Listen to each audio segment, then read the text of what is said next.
Poisonrana. Hello. Hello, hello, hello.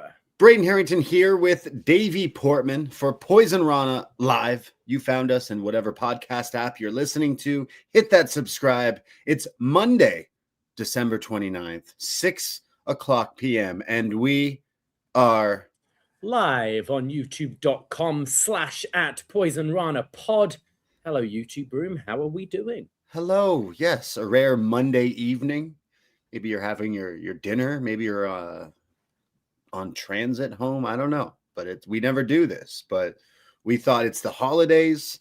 There was some wrestling in the past few weeks, what feels like, to catch up on. And we thought, hey, we're going to be here for NXT tomorrow night on Post Wrestling. And we're going to talk all about the taped episode. But we thought, hey, you know what? Why don't we hang out and still do a show and still talk about some of the stuff that happened this week. So welcome to the show.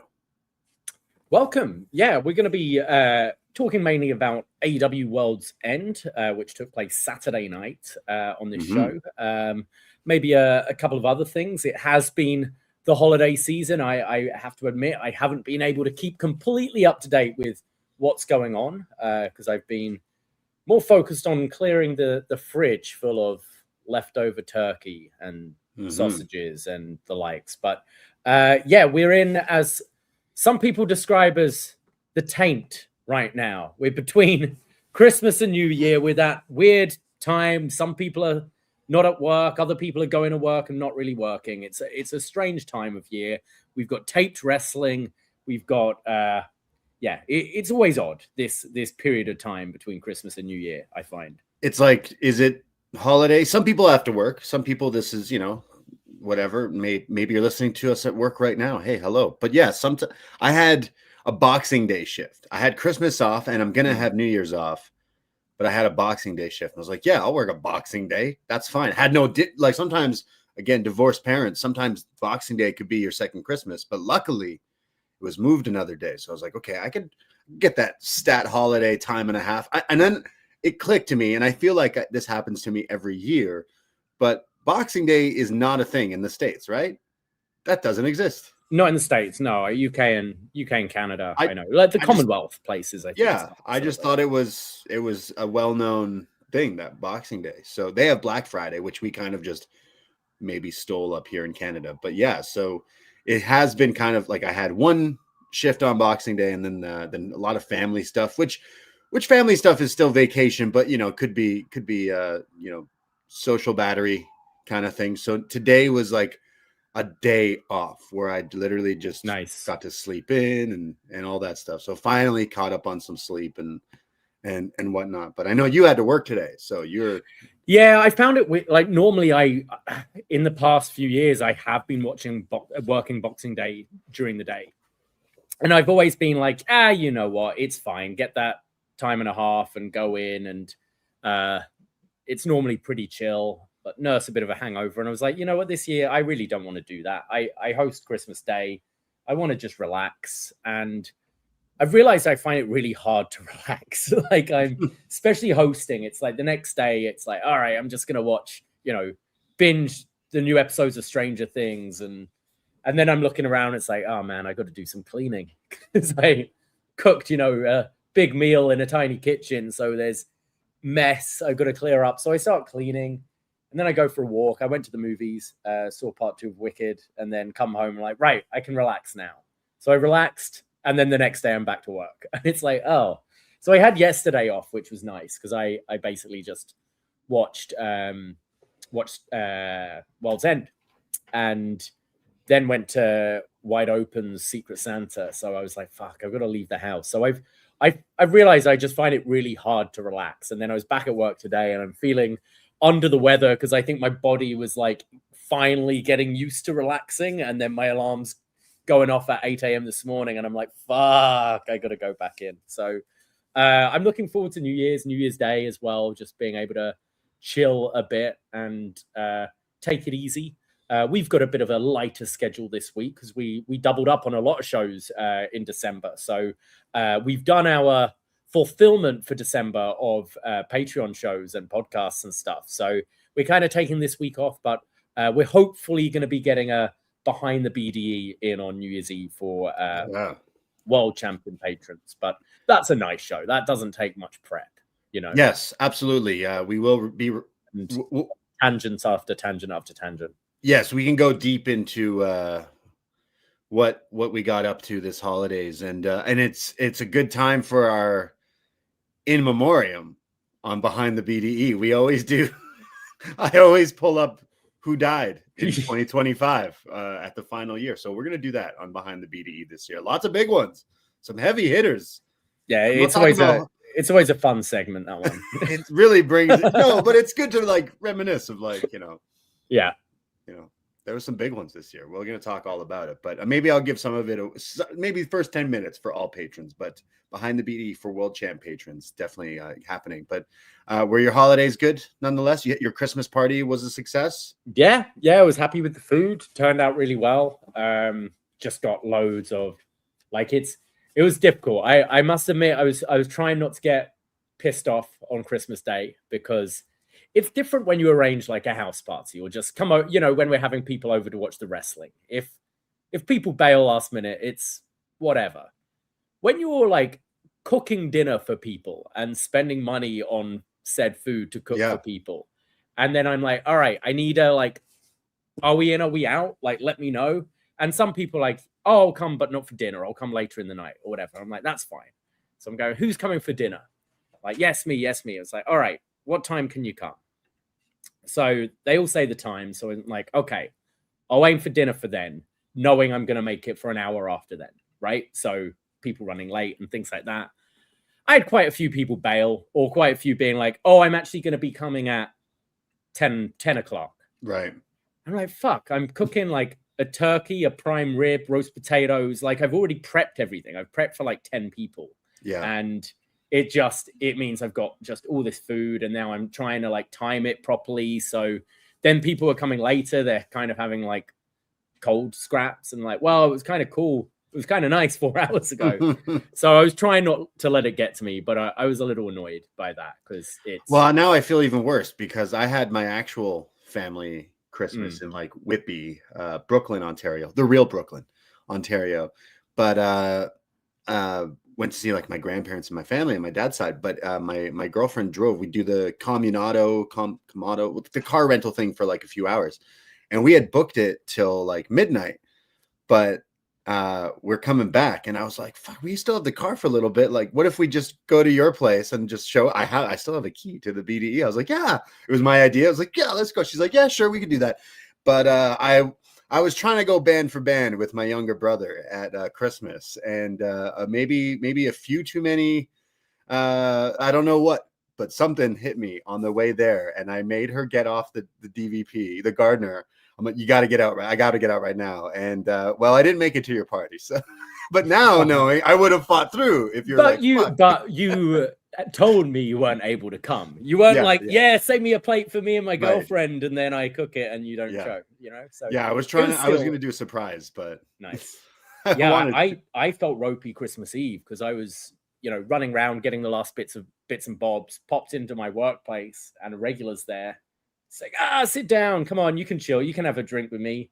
And then it's, you can have a shot with me. And then you can have another drink. And then I had a few, but it was complete empty stomach. And then I get home, like got a prep, and my stomach felt rotten, and ended up napping and forcing myself to be sick a little bit to try and like just clear myself out. So yeah, that wasn't fun. What was the spread? Do you still have some? Maybe I still got some left. Yeah. I've had turkey, prime rib, sausages wrapped in bacon, pigs in blankets, stuffing, Yorkshire puddings, roast potatoes, roast parsnips, roast carrots, peas, green beans, cranberry sauce, red cabbage. So that was nice. That was Christmas dinner. But then I bought a lot of like, we like the little frozen apps, the mini samosas, spring rolls, mozzarella sticks, little chicken bites, all that kind of thing. So I bought that as well, because I'm figuring, all right, we're having dinner around 5. It will get to about 10 p.m. and we'll be peckish again, and I'll put that stuff out. But because dinner wasn't till a few hours after that, and then people still eating on that stuff. So I've just got a freezer full of that stuff. So, you know, if I end up having people over for New Year's Eve, we can definitely get through a lot of that. Excellent. Yeah. Turkey sandwiches is where it's at for me. I had turkey, but my dad didn't give me any leftovers for turkey sandwiches. So I am missing out on that. But then went to my mom's side of the family, which I'm a bit closer with and bigger family, and had the full like Portuguese spread for Christmas Day, but just a few days later. So had some what's in that? Oh, like my aunt just went crazy. She did everything. They just moved into a new house, and all Portuguese people know true Portuguese women have 2 kitchens in their house. Right. one in the basement and one on the main floor.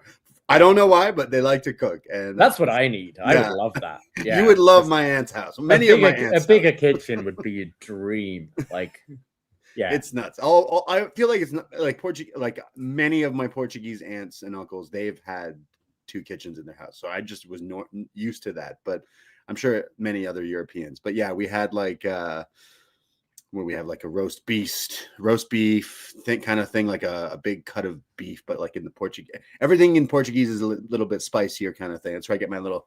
That's why I'm a little spicy, right? But some short ribs, some rabbit. Oh, had a little bit of that. I don't think I've ever tried rabbit. It was pretty good. I swear haven't you made it before? Did you not make rabbit before? I don't think I've made rabbit. Okay. It's okay. It's like kind of like chicken.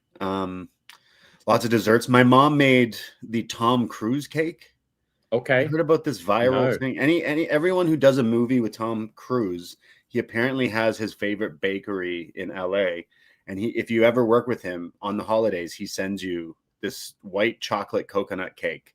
And I don't know. I've seen TikToks about it, and apparently so did my mom or something, because she made this cake, and everyone liked it. It was a hit. It was Top Gun. It was A1. Nice. So Tom Cruise cake.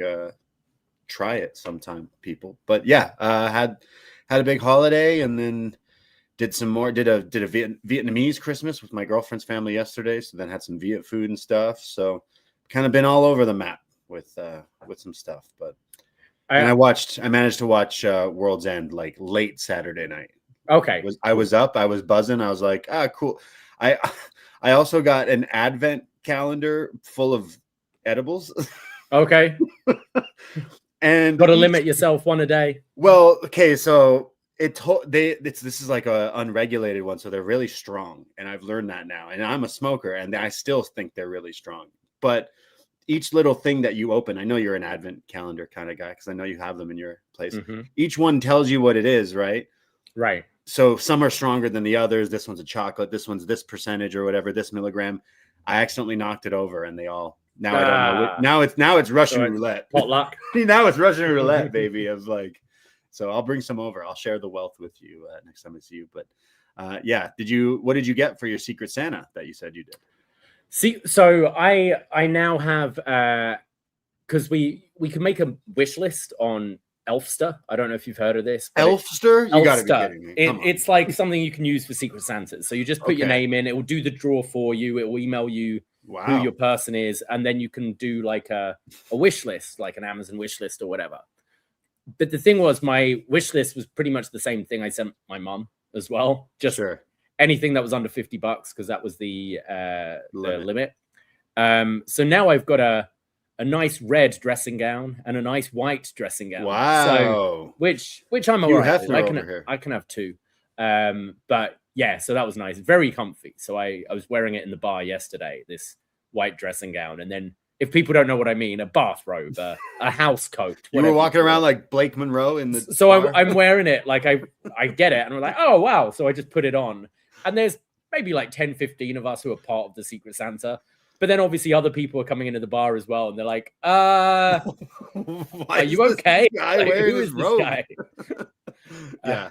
But I was gonna save this for behind the BDE, but you can give half away. Yeah, you can give half. I'll share this. Leave a hook for the show. So, like one of my friends, Jules, who works at the bar with me, she came later in the night and is like, "Do you mind if I bring my friend?" She's like, "Yeah, sure, whatever. I don't mind." Comes over. It's a girl during the pandemic I was chatting to on Tinder, Uh-oh. who we'd like arranged a date, and then she went Ghosted cold you? and completely ghosted, and she shows up. We finally got her at your house. I'm like, it's Christmas. I'm not with my family, but a girl who ghosted me 5 years is just in my living room on Christmas Day. I didn't say anything, and then I told one of my other friends the next day. I was like, yeah, I said the story, and then I see Jules late that day, and she's like, yeah, we're walking to yours, and she goes, I'm pretty sure I was chatting with this guy, but both of us were like, hey, what's your name? Right. Lovely to meet you. Like, yeah. Just easier that way, I think. But wow. What about you? What presents did you get? What were your top gifts? Yeah. I got that got an advent calendar on Christmas Eve.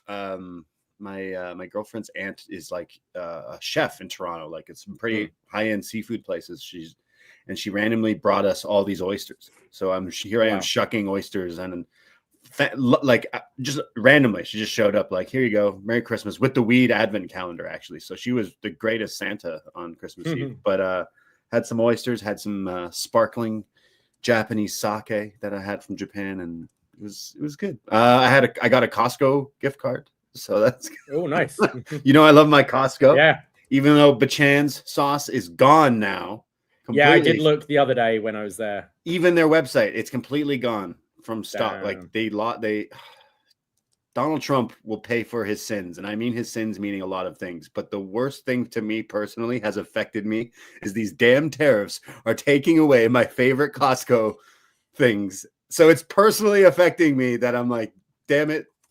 You'll have to try and make some, like see if you can find a recipe. So you can get like actual Japanese barbecue sauce that one was kind of mimicking. So it's not like it's the end of the world, but yes, it was my favorite. But chance, it's still a thing. It's just now in Target. I remember seeing in New York there were the small bottles for like 3 times the price. Right, so, inflation. But yeah, got a Costco. That was pretty much it. Don't do too much of the gift stuff. But yeah, it was a good kind of chill holiday. Chill holidays. I've caught up on all the Harry Potter movies. Yeah. So now I'm in the know of Harry Potter references, people. You get it all now. Now I know all about Dumbledore. You're ready for the HBO show now. Well, yeah. Is that coming out in the next year or so? I think next year or something. I think they're filming at the moment, right? Yeah. Now I'm caught up. So, yeah. Shout out. Who's your favorite? Did you have a favorite character? I like Hagrid. I like Ron.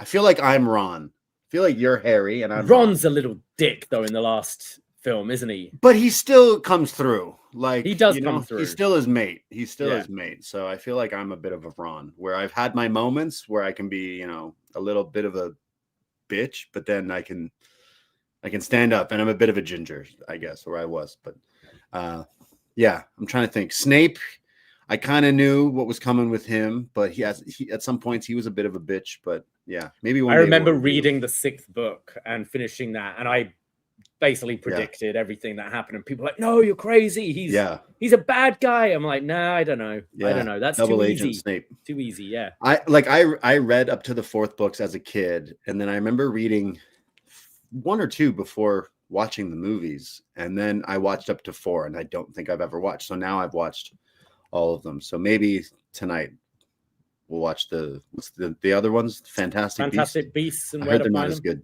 But. I think I've seen 2 of the 3. Yeah, like they're okay, but yeah, they take a bit of stuff that's not like some of the history that is mentioned in the books that aren't really explored in the film. Yeah.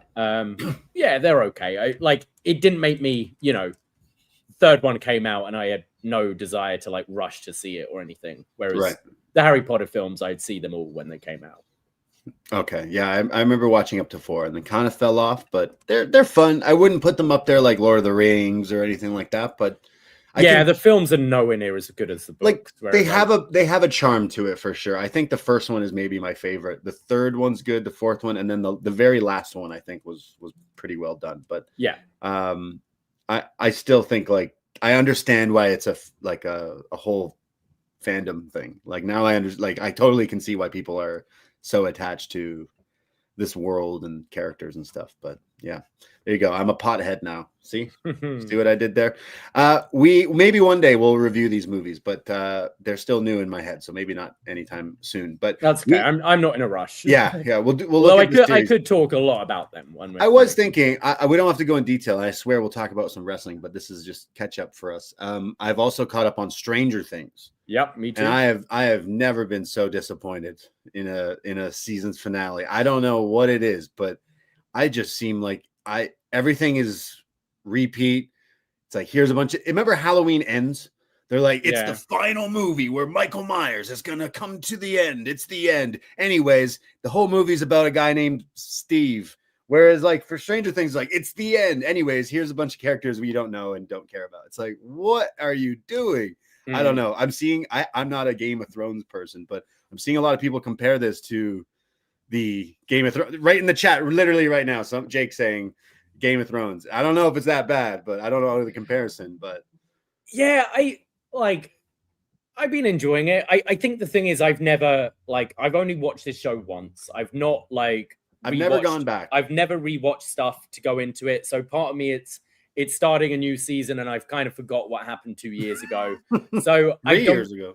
I don't think I care too much to get that bothered about it, if that makes sense. So I'm just taking it on face value and enjoying it for what it is. And it's certainly like, I'm grateful to have something to watch around this time, because I'm enjoying staying in more when it's shitty outside and getting my teeth into a TV series or whatever. So I've been enjoying it. I do know what you mean about the repetitiveness. It does feel a lot like that, but make a plan, go to the plan, do the plan. We got a new plan. We got to kill Vecna. Okay, what's the plan? It's like, oh my god. Yeah. But we still got the finale, and maybe it'll come round.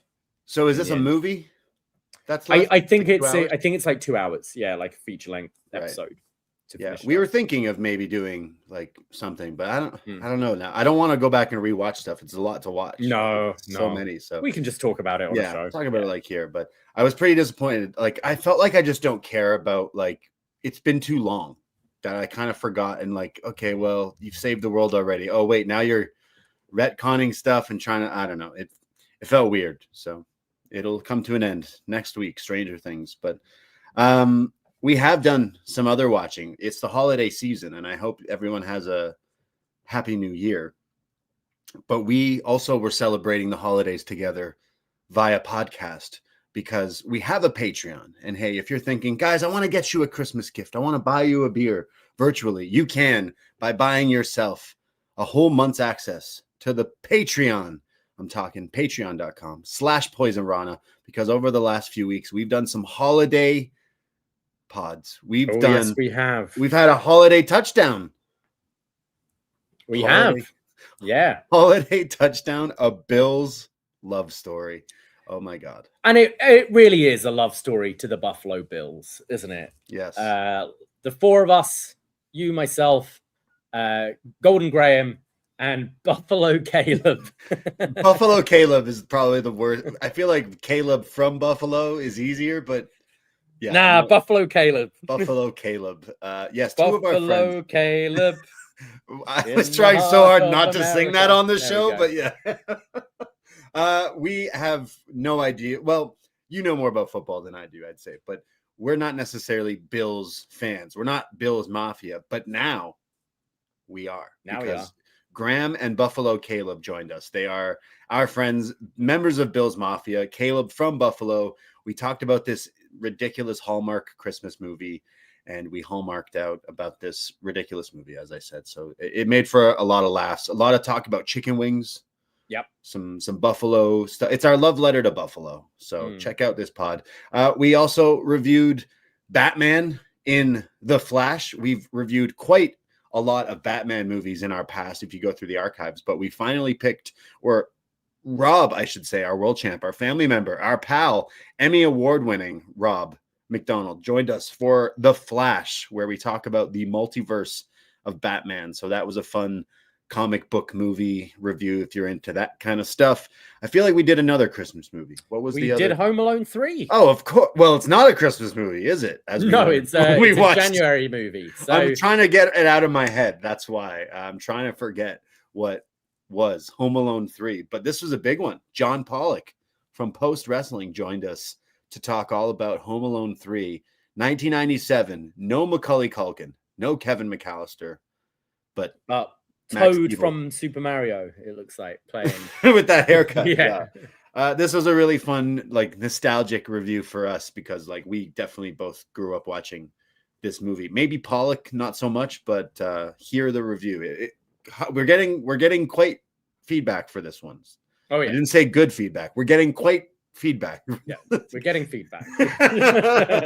make it good feedback. Go and check that out. You get all those shows plus our retro NXT reviews. Plus we did GoldenEye recently, a retro war games. We've been all over the place with the podcast and GoldenEye, Fall Brawl, and in the month of January we are going to be doing a whole ton of stuff when we get back into the grind of Best Match Ever 2025, a two-parter. Coming soon. We'll be asking you for your best matches and stuff. We will also be joining John and Wai over at the Post Wrestling Cafe for their best and worst of show. So lots of stuff coming in the new year. And if you do want to support us, it is only $5 at patreon.com/Poisonrana. We're independent. It goes right to us and you get the podcasts in your RSS feed. So yeah, I'm going to start maybe even tonight whilst watching Raw to put together the shortlist for Best Match of the Year. We do it a little differently here to other sites. It's a collaboration between our listeners and ourselves where we'll put together a shortlist of around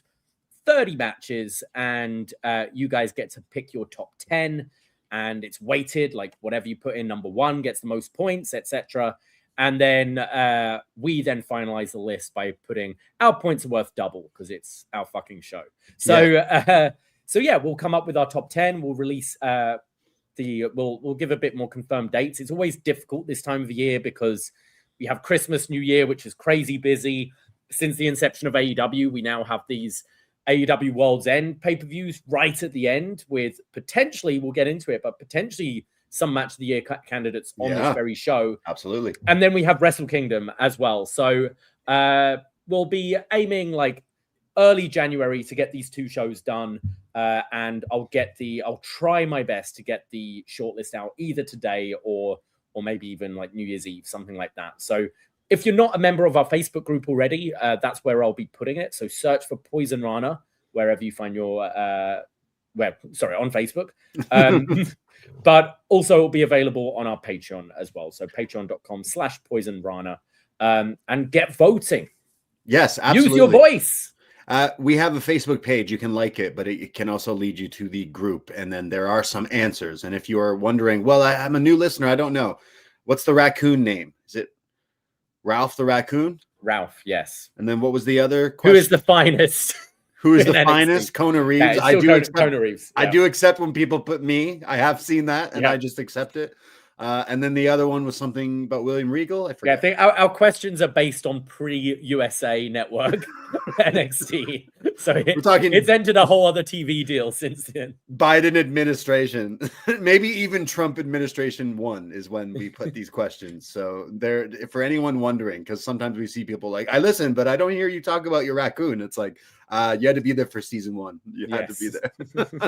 I'd appreciate longtime listeners and always appreciate new listeners as well. You can always interact with us. We have Instagram as well, Twitter, all the fun stuff. Give us a follow, and we appreciate the support because we have this free feed here. Tons of shows on here as well. So yeah, there's still time. You can go back and rewatch our annual Poisonrana Christmas house party, which was a whole lot of fun. It is up in audio form, but I do recommend watching the video because it literally feels like a house party. There's a bunch of us in our living room tumbling over each other, and then just some floating heads from all over the world joining us.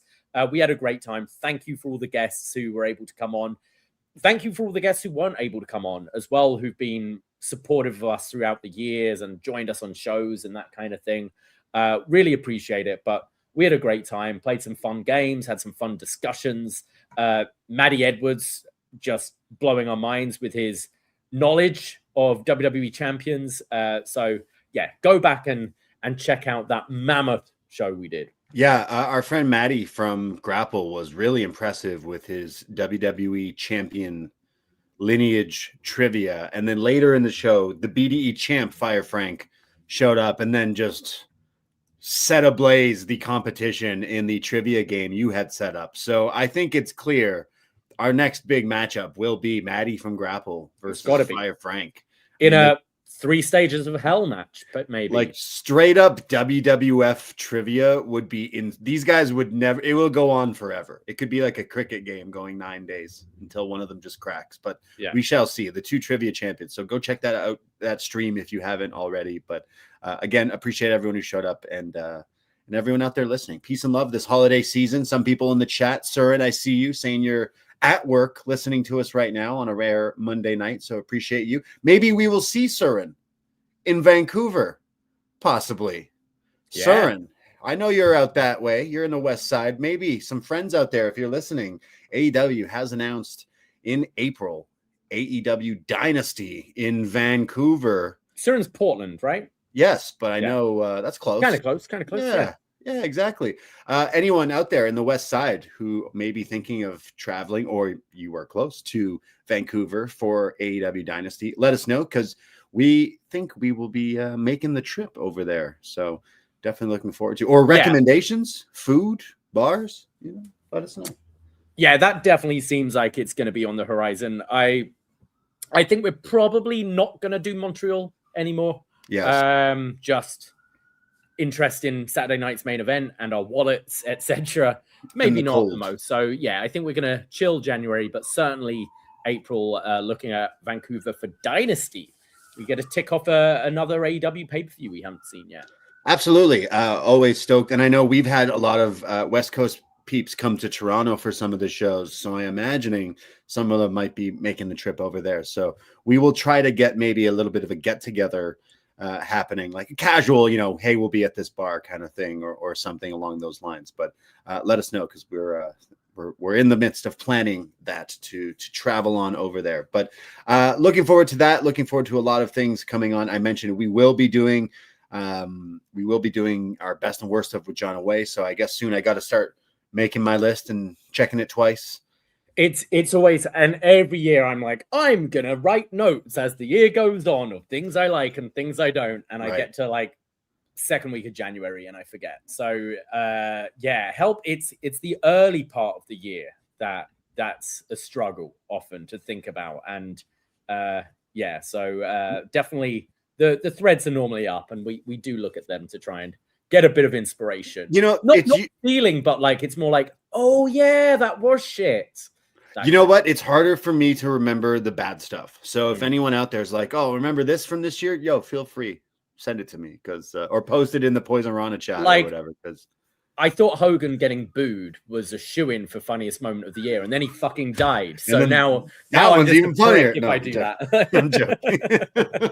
Yeah, there's a lot of things that happened this year. Things are still happening as we're going live today. It's like, oh, what could possibly happen? I don't know. Brandon Thurston, WrestleNomics post wrestling, posting something about Vince McMahon, and oh man, it never ends.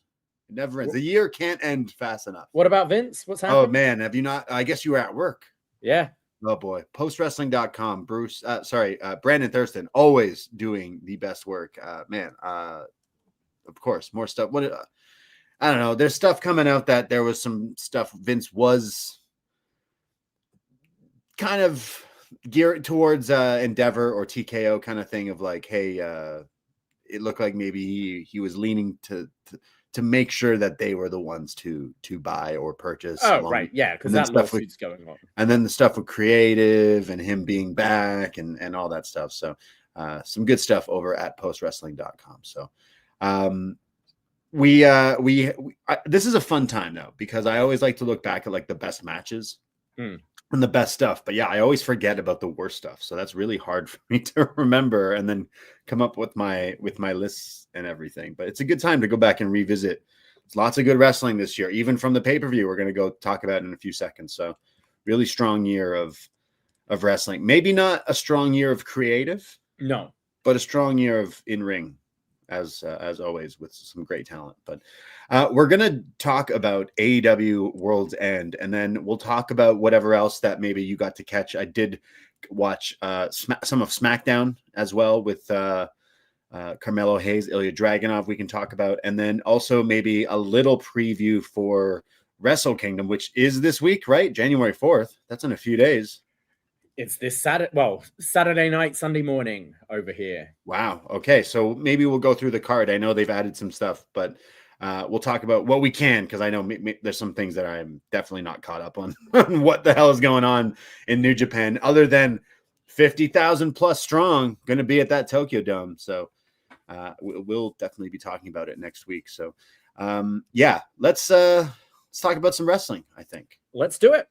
Let's talk about AEW Worlds End from Chicago in the Now Arena, not the Sears Arena, but the Now Arena. Now it's the Now Arena. Now Arena.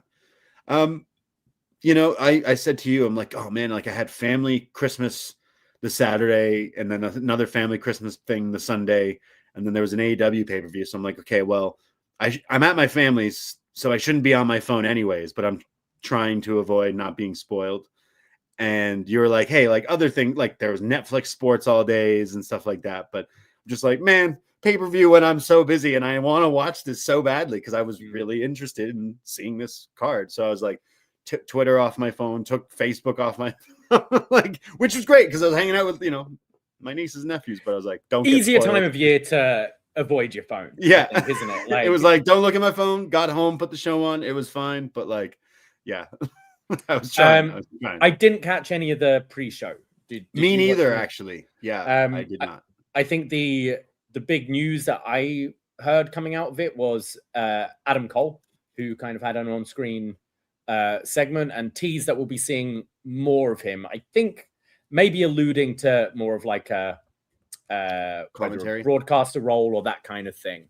Okay. But yeah, obviously still in the fold, still in the family. I don't think like Tony Khan in the presser saying that he's no update on his health or anything. And I do think that does seem premature, like with how scary it sounded on the announcement. You know, he said it was basically, I don't want to announce my retirement, but this could be my retirement. So, but seeming to get him in the fold, whether that's on commentary or interviews, or maybe Keith Lee will be returning and will be having that manager role for Adam Cole that Vince McMahon wanted all those years ago. Who knows?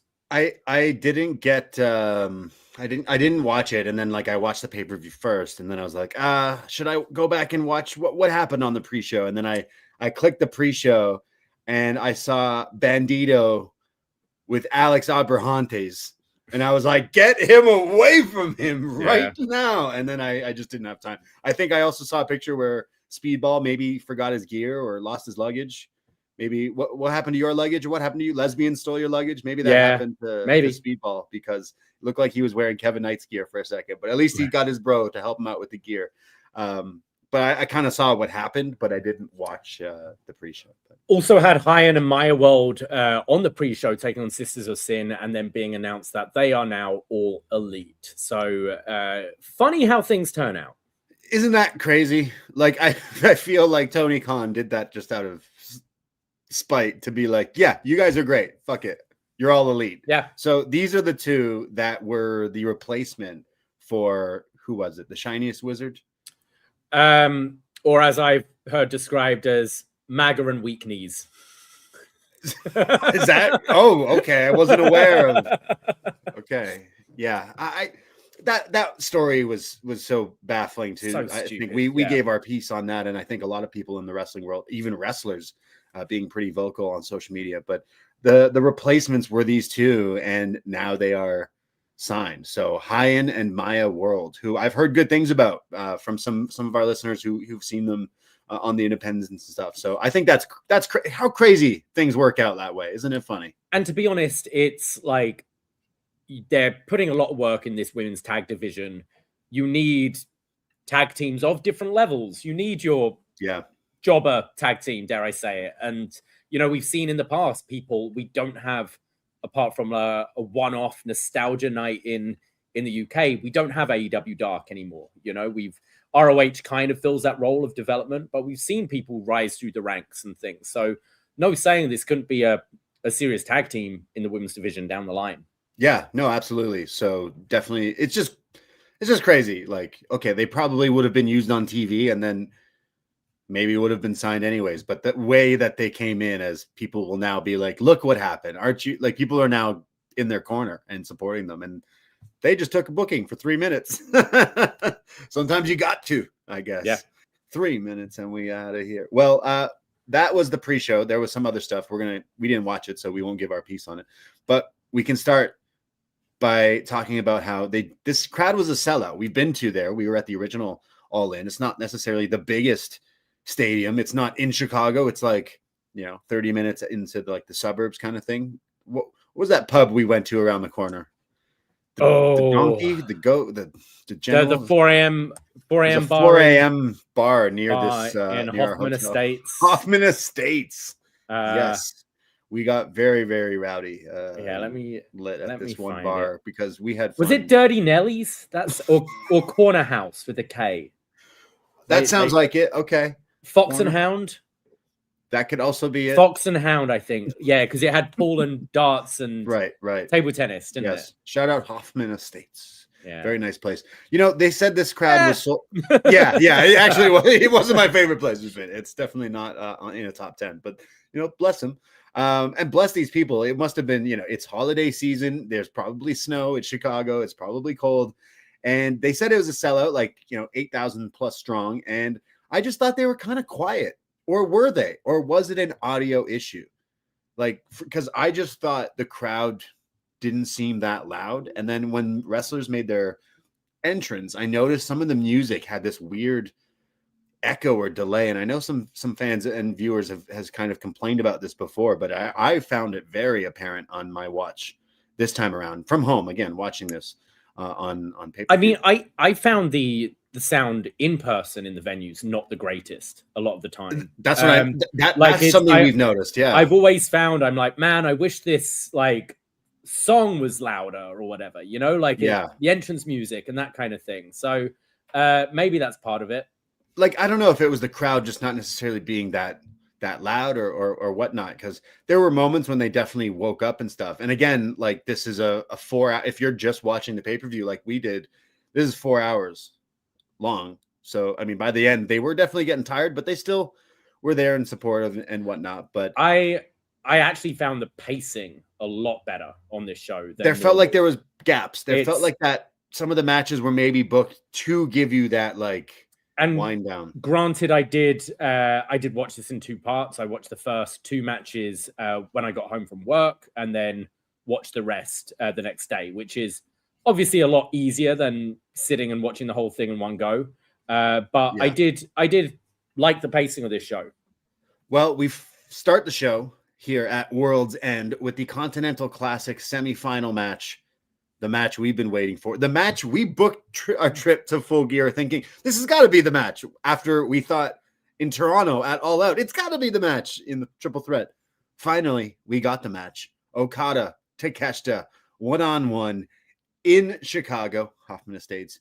And did it live up to the hype? For me, this match had everything I was looking for.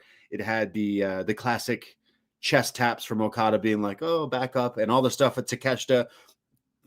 The stuff with WrestleKingdom being this weekend, I think they could have leaned a lot more into, but I guess there really isn't AEW involvement outside from Takeshita, so I get that. Maybe. Man, they barely, there was a moment later in the show, or was it in, no, I think it was in the Moxley match where Okada's applying he does a dragon screw and then does a Texas cloverleaf. Yeah. And I think it's one of them, I think it might be Brian, it's Dean Malenko, and it's dude, it was like when Cena was doing Edge's spear, and it's I've had many battles with the big dog. It felt like that, and then I think it's Excalibur goes, yes, and of course a move Tanahashi has used many times to great effect, but not really then tying it to who is going to be Okada's facing him as his last opponent, and that was odd. And I must have, it had to have been a deliberate directive, I imagine. I guess so. That's very strange. Yeah, kind of weird. Okada is there, but they let them do that. And it's not like an AEW partnership show at all, like last year. So maybe they don't want to necessarily, but kind of strange. I loved the Rainmaker into the Blue Thunder Bomb. I thought that was super tough. I was waiting for that was just so beautiful. There was some great stuff. Obviously, Poisonrana, best move in wrestling, looked nasty. It was great. And then Okada grabs a screwdriver. And Okada hits him with a screwdriver. And the ref is like, la-di-da-di-da. Oh, sorry, the match is... Oh, right. Oh, 1, 2, 3. Anyways, ring the bell. Yeah. What happened there? This finish for me, before we were getting, as we say, into that like next gear, they ruined what was a great match for me with this really weird finish. And I'm not sure if it's because of what we saw at home with the camera angle, but I've watched it back.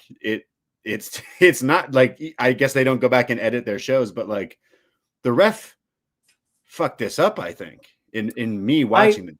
But I didn't think it was quite just the ref. I thought Okada was being like way too obvious with the screwdriver as well. Like, to start with, I loved the match. I thought the match was great. I thought the sequences towards the end, like the counter sequences and all that, were great. And that's something that Okada's matches always are good at. It's that sequence leading to the Rainmaker at the end. I thought both were tremendous.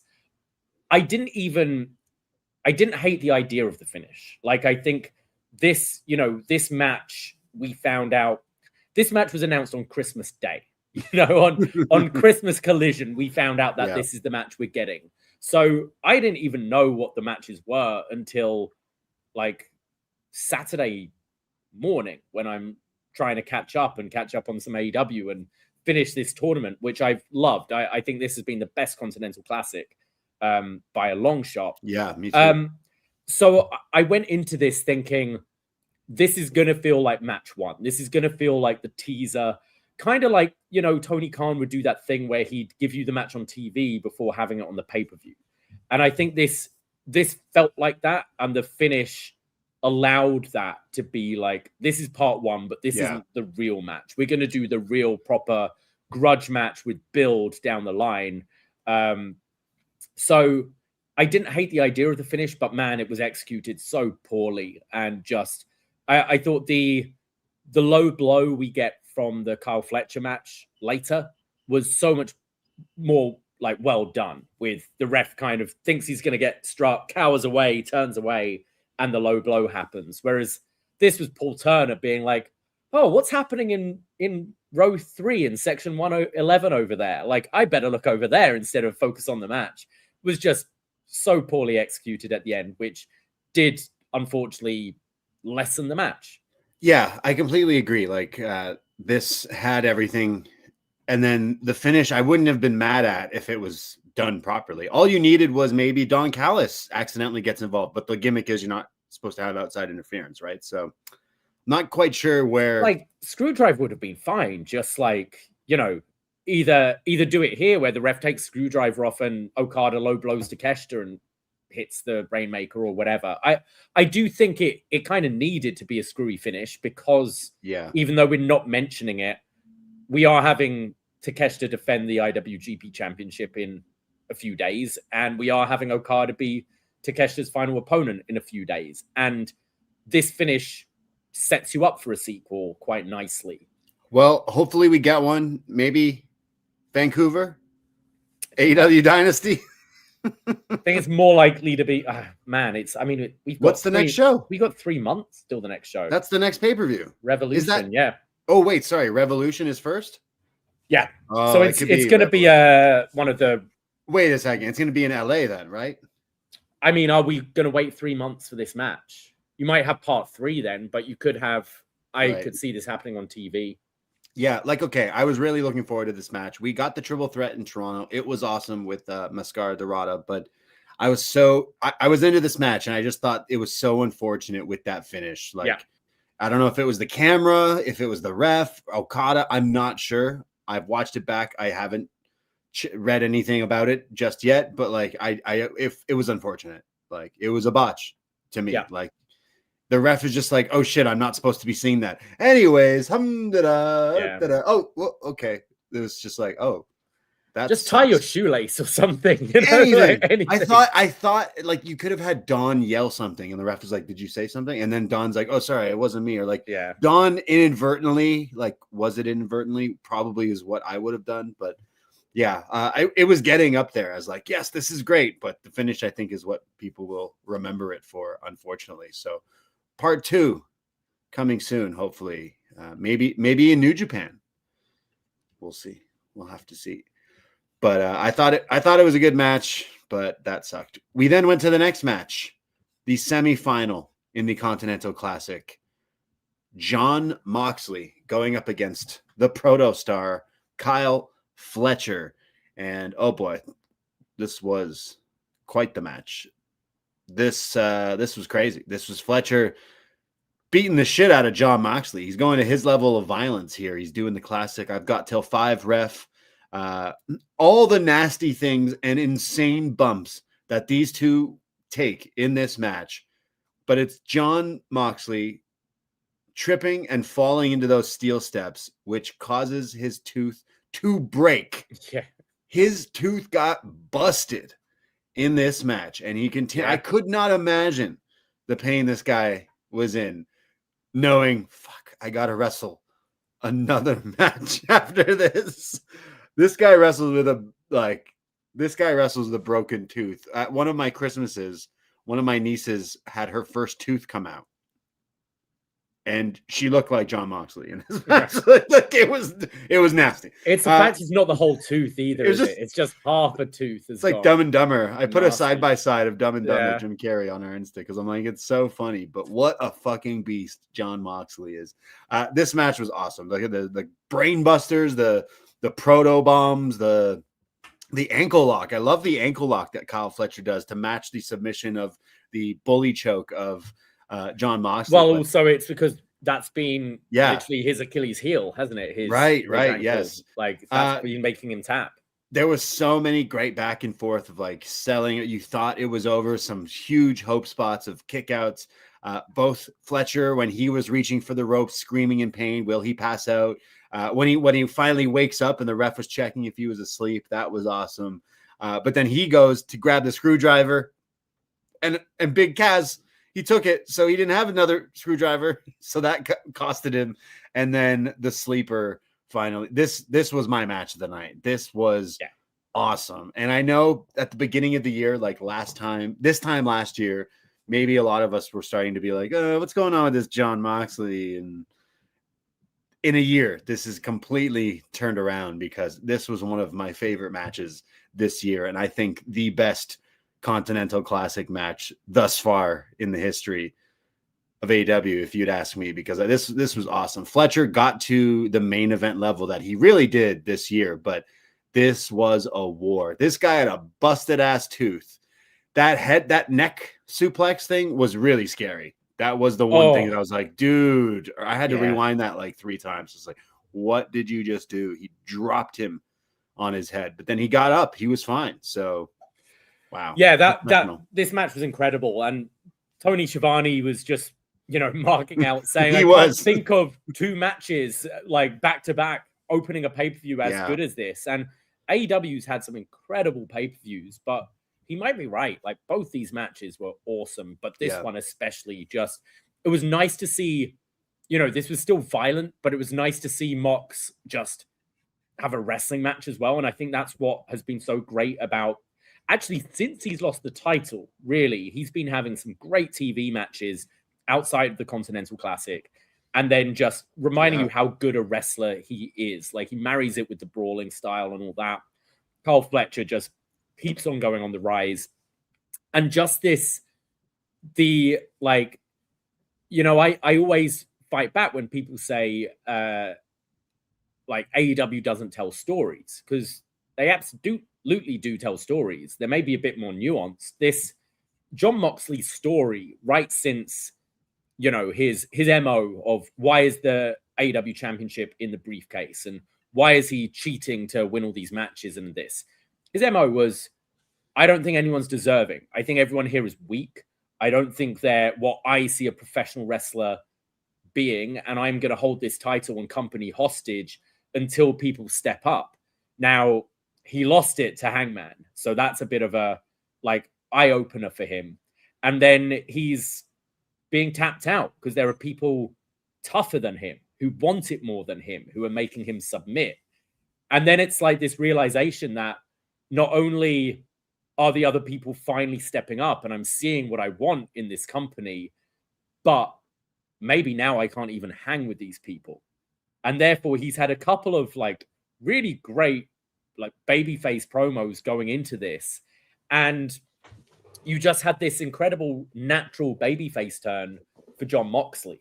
And it started with this match here, like with the crowd really getting behind him and then amplified even more in the final. I thought like incredible storytelling and incredible work from Moxley this past year. I thought this was, a sensational match. I loved Fletcher Speedball. Like that might be one of my favorite AEW matches too. And then this one happened and I was like, fuck, dude. Like wrestler of the year, it might be one of these two for me. I Fletcher or Moxley, like the work they have done this year. If you were to look at like all the stuff they've done this year, Fletcher and all the matches and moments he's had in AEW this year was a really big year. I think the cage match was in 2025. The Briscoe matches, the Hangman match, this match, that's a crazy run and a huge step up for this guy. And then Moxley, I think back to the Cope feud where we were like, what is this Death Rider shit? Everyone seemed to hate it. Like the fans watching, the internet wrestling community, like everyone was just like, what is this Death Rider shit? Get it off TV. And then that turned around into the huge story arc with Hangman finally taking it. And then now this, where the crowd are cheering for Moxley here in this match. They were getting into both guys and like rightfully so, because I thought they went to war here. This was a banger. I always find it an interesting discussion as well. Like, I don't like, yes, we were saying all that stuff about the Death Riders, but I think also just attention spans these days are so short. Everyone's growing up on TikTok and has the attention span of 30 seconds. And yes, like the Death Riders thing didn't feel like it was working, but clearly it was, because you're watching these things getting frustrated and wanting to see them lose. And therefore they're doing their job. I think we went through this phase of just cool heels, Bullet Club and all that sort of thing, where no, a heel has to be cool and entertaining. They're not really a heel though, are they? And what a cathartic moment it was seeing Hangman Page take that belt out of the briefcase. Now, would that have been as big a moment if Jon Moxley had only had the title for 2 months? No. It wouldn't have been successful. Now, I think at the time, a lot of us were maybe putting it down to, the Death Riders stink and all this. Whereas maybe it was just Edge, Cope wasn't the hottest challenger. And it felt like a bit of a forced feud. Because I think once that feud was over, it really got cooking. Yeah. And I really enjoyed we were there for the Orange Cassidy match at was that Full Gear a year ago? The problem was then no one's buying Orange Cassidy's winning this thing because Moxley had only just won the title.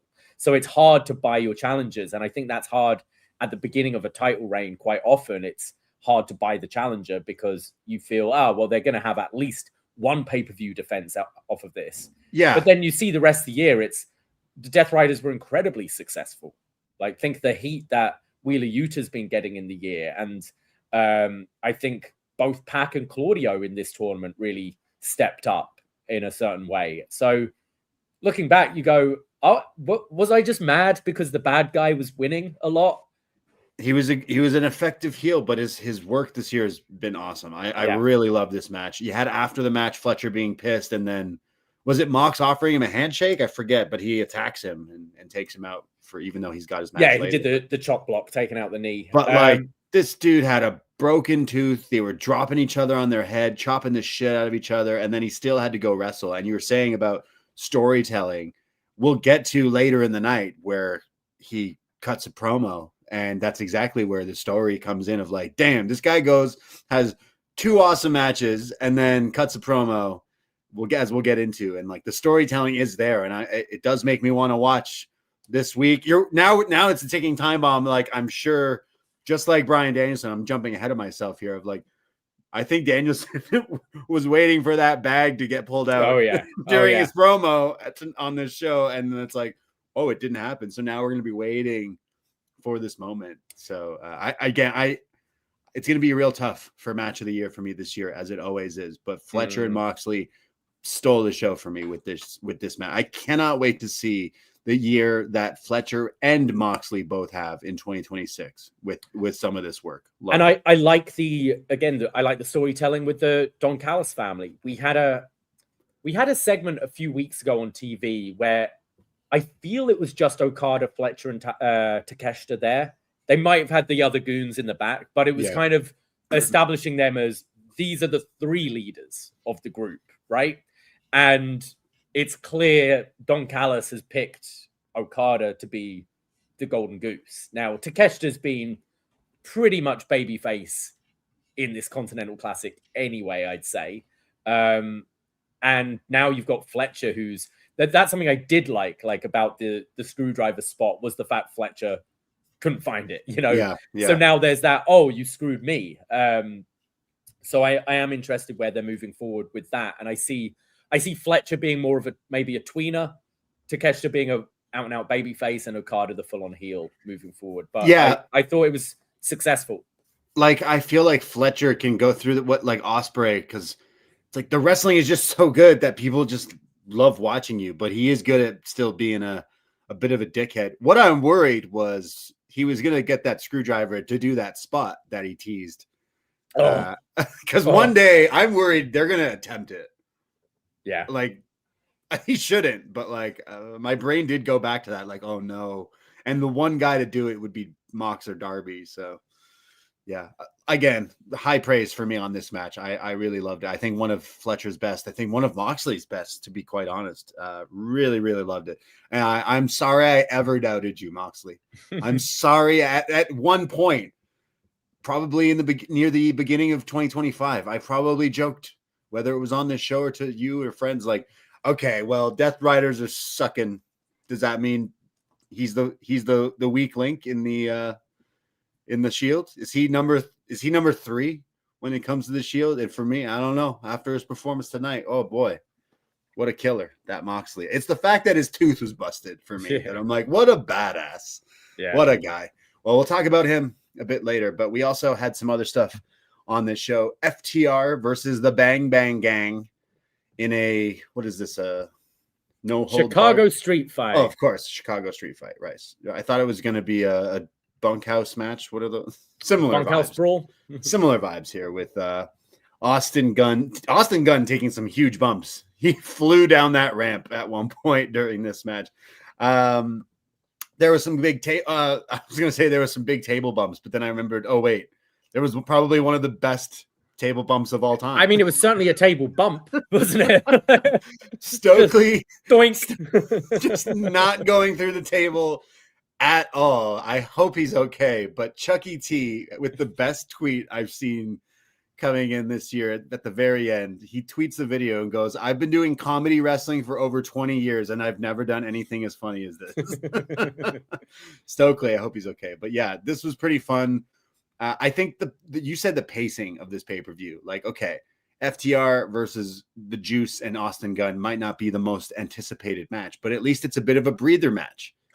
You know? Yeah, I felt the same. I this was probably my, I'd say, least favorite match on the card. That's not to say it was bad. I think they've actually done quite a good job with the Bang Bang Gang since coming back, and I'm actually surprised how over Juice Robinson has been, because he's someone who's just been around forever. And when he returned at All In the Casino Gauntlet, it felt a bit, that was one of the big returns. It felt a little underwhelming, but the crowd really liked these guys. They didn't necessarily go out to have a classic FTR tag match, but being third on the card in a sea of matches, I don't think that was the job. And I do think it was somewhat of a let me up match, a bit of a breather. There was some fun comedy in this, and there was some good action too. But it wasn't it wasn't one of your 7-star FTR matches, I'd say. Yeah. Like still really fun. I do like Juice. I like Austin Gunn too, actually. I liked his it was almost like the Ninja Turtle trash can lid thing that he was doing. It was funny. But Stokely definitely with that spot. Well, he's done that before because I think the dungarees, the overalls are a bit of a callback to the New Age Outlaws dumpster match. Right? Got you. Yes, they've done that, right? Yeah. We had them AEW then give the Sports Illustrated awards. Yes. So WWE's pissed because Sports Illustrated, is that owned by ESPN or like associated with ESPN, or am I just crazy? Is it not having nothing to do with ESPN? I could be wrong, but sorry, it's Sports Illustrated. Sports Illustrated. I'm not sure because like all the awards were pretty much AEW. Like Wrestler of the Year was Hangman, Women's Wrestler of the Year was Mercedes, like pay-per-view was, I think they said Double or Nothing. Like all these things were AEW. Double or Nothing. I can't even remember Double or Nothing. I think that had Hangman Ospreay in the main event. Could be wrong. Oh, was that the Owen final? Yeah. Right. Okay. Pretty good. Yeah. Pretty good. Yeah. I mean, I don't disagree. Like all of those sound. Yeah, all those are good. Worthy of it. Like, tell me a better WWE show this year. Like, I can't. Yeah, it's gonna be tough. Like, I know we were at a bunch this year, and definitely there's a few that come to mind right now. But I think I see someone in the chat saying it was Double or Nothing. Maybe people like that one the most. Okay, but I'll have to relook at the cards for this. We go to the women's match, the women's tag team match. This was pretty fun too. I like this. It was Mercedes Moné, the Ultimo Moné, taking with Athena partnering up to take on the tag champs, the first ever women tag champs, Willow Nightingale and Harley Cameron, the Babes of Wrath, my new favorite tag team. And this was pretty fun for me too. Like Harley, I feel like we'd never looked at her like a wrestler from before. She was always kind of like a manager. And in this past year, she's definitely stepped up. And in this match, she had to hang with four, like, dare I say, vets, really, like real, you know, ring generals, essentially. And I thought she held her own. I thought she was doing some pretty fun spots, and they picked spots perfectly for Harley to execute, involving all four of these women in this match. There was some really fun stuff here. The soul food into like the page turner combos. When Willow, I think, launches Harley into Athena, but then launches Athena into Harley for a super kick, but Athena in midair counters with a stunner. I thought that was a really cool spot as well. And then it's Willow ending the match with this pinfall, this European style clutch. I don't know what this pin was, but what a maneuver from Willow to get the pin on Mercedes, kind of keeping her little losing streak, I guess, alive here. Yeah, I enjoyed the match. I'm pleased we didn't just drop it to Mercedes and Athena right away. I think Harley and Willow should have a decent length run with this to establish it. And I think it should be a proper tag team who eventually takes it off of them. Good action. Harley isn't quite at the level of the other three yet, but the improvement she's makes like year after year is incredible. Mm-hmm. And just what a personality. You just want to root for these two, right? They're so likable, and at least to me, not annoying. And quite often when this sort of thing feels a bit forced, it can be irritating, but you just genuinely believe that these are two very nice people doing this. So yeah, I was happy with it. What do you think what are you making of the Mercedes losing gimmick right now? Yeah, like, do you go all in with this, with her just losing everything, slowly, like, dropping one by one, or does she get back on track? Like, I would say, so the one title she hasn't won is the world title, right? Yeah. So, like, does she have to lose everything before she then gets that title? I think that might be the case. I think so. And that's the problem. That's what, like 12 more losses she needs to get to that point. Yeah. I wonder if she, like some of these indie titles, whether she just vacates, I'm not sure. she's facing Willow on Wednesday. Do you see a title change there? Is it for the TBS title? Yeah. Oh, that would be crazy if you were to give Willow a second title. I'd love that. I love Willow Nightingale. I like Mercedes too. Those are two of my favorites this year as well. So I wonder if you could, set off an Athena Mercedes feud again coming out of this. You could have, Mercedes blaming, even though Mercedes is the one taking the pin, she still blames her partner for these losses and wants the ROH women's title. So whether you have a title for title match there and it's like Mercedes trying to get her mojo back by defeating the forever champion Athena, maybe that's a direction I wouldn't mind, because I think Athena should be on main TV more. Yes, she's great. She's definitely still one of the best in the ring. Like, very fun to watch. Her promos are still annoying as fuck, but like, yeah, at least she's a heel, so it's like, you're annoying, but like she's trying to be. So it's when she's babyface it can get a little hairy, but yeah. Well, speaking of getting hairy and bloody, Darby Allin, Gabe Kidd in a match I didn't even realize was on this show, and then I'm watching. I'm like, oh yeah, this. Okay, I do think that's this week was a little bit more different because you had a Christmas Eve and a Christmas Day show, which I did watch both, but not necessarily in their time slot. Yeah, but Tony does this way too much, where he announces matches on like the Collision before a pay-per-view, and these two guys had, yes, Darby had the injury and the slight distraction with the Continental Classic, but these two have been feuding for a while. Like, this has been going on for a while. Yet by the time the match was announced, it felt like a cold match because it has been so stop and start. And I think you should have the card in place over a week before the pay-per-view. Like, I'm not saying you need the whole card a month in advance, but I think we need a week of TV after everything's announced just to reestablish what the card is, because I felt this show more than any, especially with the, 3 of the matches are tournament matches, which you won't know until the blocks are finished, which was on Christmas Day. Like, a lot of this pay-per-view I was watching and like, oh, okay, this match is happening now. I didn't know this was even on the card. So I would like to see that be addressed moving forward.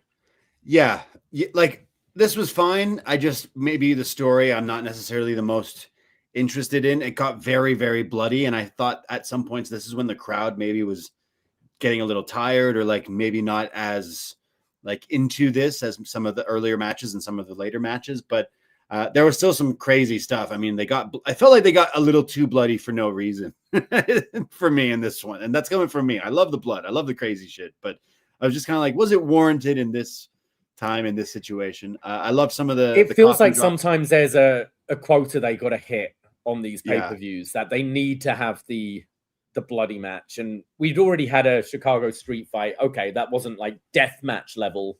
We'll have the mixed nuts challenge or whatever it was called later. But yeah, I'm with you. I think because of the stop-start nature of the feud, it didn't feel justified, even though when you go, oh yeah, think about it, this guy did attack him with a cattle prod and help throw him through a burning table and drag him in a body bag. Like, the violence has been there. It just on this card just felt a little out of place. Sorry, I know he cut the promo in Hammerstein, right? Where he's like, I'm gonna call you, I'm gonna fight you and stuff. I just felt like, like maybe this is on me for trying to catch up later and because of holidays and stuff, but I didn't realize this was happening until I'm catching up before the show, and I was like, oh shit, he's calling him out. They're gonna do this match. Okay, but I don't know. I felt like this was maybe something that didn't need to be. I'll say this again. I love AEW pay-per-views. They're my favorite to watch. I'm in my happy place. I got my snacks and my AEW. I'm a happy Braden. But I will say, you don't need to go 4 hours every time. You don't need to go 5 hours every time. You can go 3.5. I'd be happy at a 3.5. He's got to go 3:45. He told us. But you gotta go 3:45. It's like, man, too much wrestling. Am I wrong? Like, I just, sometimes you don't need all these matches on this show. It's like this you could have done this for Dynamite, and that would have been a big Dynamite matchup. and it gets bloody, and you're like, whoa, this crazy match. But instead, it's like, nah, it has to be on this show. It's like, okay, that is my one gripe. I still think I have, but I digress. What else do we have? We had, well, another match that definitely was added because we got to get everyone on this show. A mixed nuts mayhem. Mixed nuts mayhem, but doesn't a mixed nuts challenge sound so much better? Because the mixed tag challenge. The mixed nuts challenge. The mixed nuts mayhem. We had Timeless, Tony Storm, Roderick Strong, Mark Briscoe, and Orange Cassidy. So this is to go with, what was it? Triple Beard IPA or Two-Hearted IPA? Two-Hearted IPA, and you have your mixed nuts to go with your beer. Was that it? Nice, right, yeah. I'm over IPAs now. Yeah, I'm still over IPAs. I'm sorry, I'm not trying to offend anybody. You can still enjoy them. It's not for me anymore. There was a time we were IPA, all day, but I'm over it. So I had one the other day. I didn't finish it. I was like, why did I get I find them a struggle now. Yeah, maybe it's our old age, but all the power to the beer people out there. But yeah, you know what? This was a breather match as well for me, but it ended up being a lot of fun. It was really fun. I could not get over Roderick Strong and Marina Shafir in a match against each other, technically. Has that ever happened before? We've had a couple of... Oh, do you just mean husband versus wife? Like, this is straight up a husband and a wife are not on the same team. They are against each other. Yeah, we've had...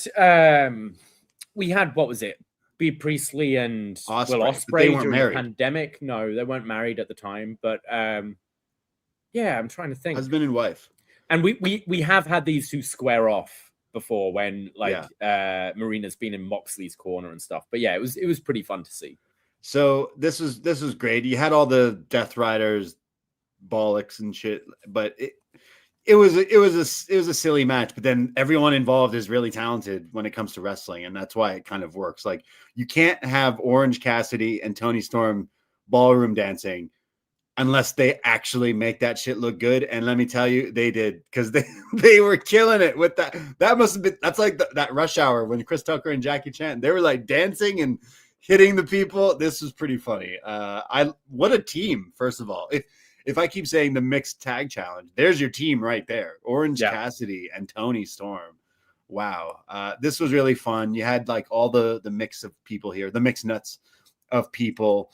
But then when Roddy and Marina finally again get face to face, and then she like attacks him, and then he chops her back, and they didn't do enough of that. I felt like that was my one critique. Well, I think the whole thing, the man on woman or woman on man, was done like, I can't see anyone watching this and get offended, being like, it's domestic abuse. Like I think the whole match was so tongue in cheek and fun that it managed to get away with it and trod the line pretty well, I thought. Yeah, just husband and wife beating each other up. Maybe some of them need to do that. Get in a squared circle to get some frustrations out. I'm pretty sure, who was it else this year? Priscilla Kelly and Zachary Wentz. I think they had a match, and they said loser has to do the dishes for a month. Gotcha. Right. That's something that could have happened. But the crowd went pretty wild when Roddy. Yeah, we did have. Oh no, we had. That reminds me, we had John Morrison, Ty Valkyrie, didn't we? Right. Okay. Which was like a housekeeping. Oh, was that the one with the dishes? Maybe that was a couple of years ago. But yeah. Okay. Yeah. I think that was a Mania weekend or something like that. Right. We then went to. So sorry, what happened there? Mark Briscoe got the win, the Jay Driller, and whatnot. But loved the dancing from Tony Storm and Orange Cassidy. We had the Women's Championship, the World Women's Championship. The champion, Chris Statlander, defending against Jamie Hayter. We had that 70s girl versus the alien in this matchup. Statlander playing up a little bit of a heel, I thought, here in this match. She was a bit mean. She was a bit like, dare I say, cunty. Coming off a little bit. The edge is there a little bit, but there was some crazy stuff in this match, including whatever the hell that spinning avalanche driver. Like Michinoku driver?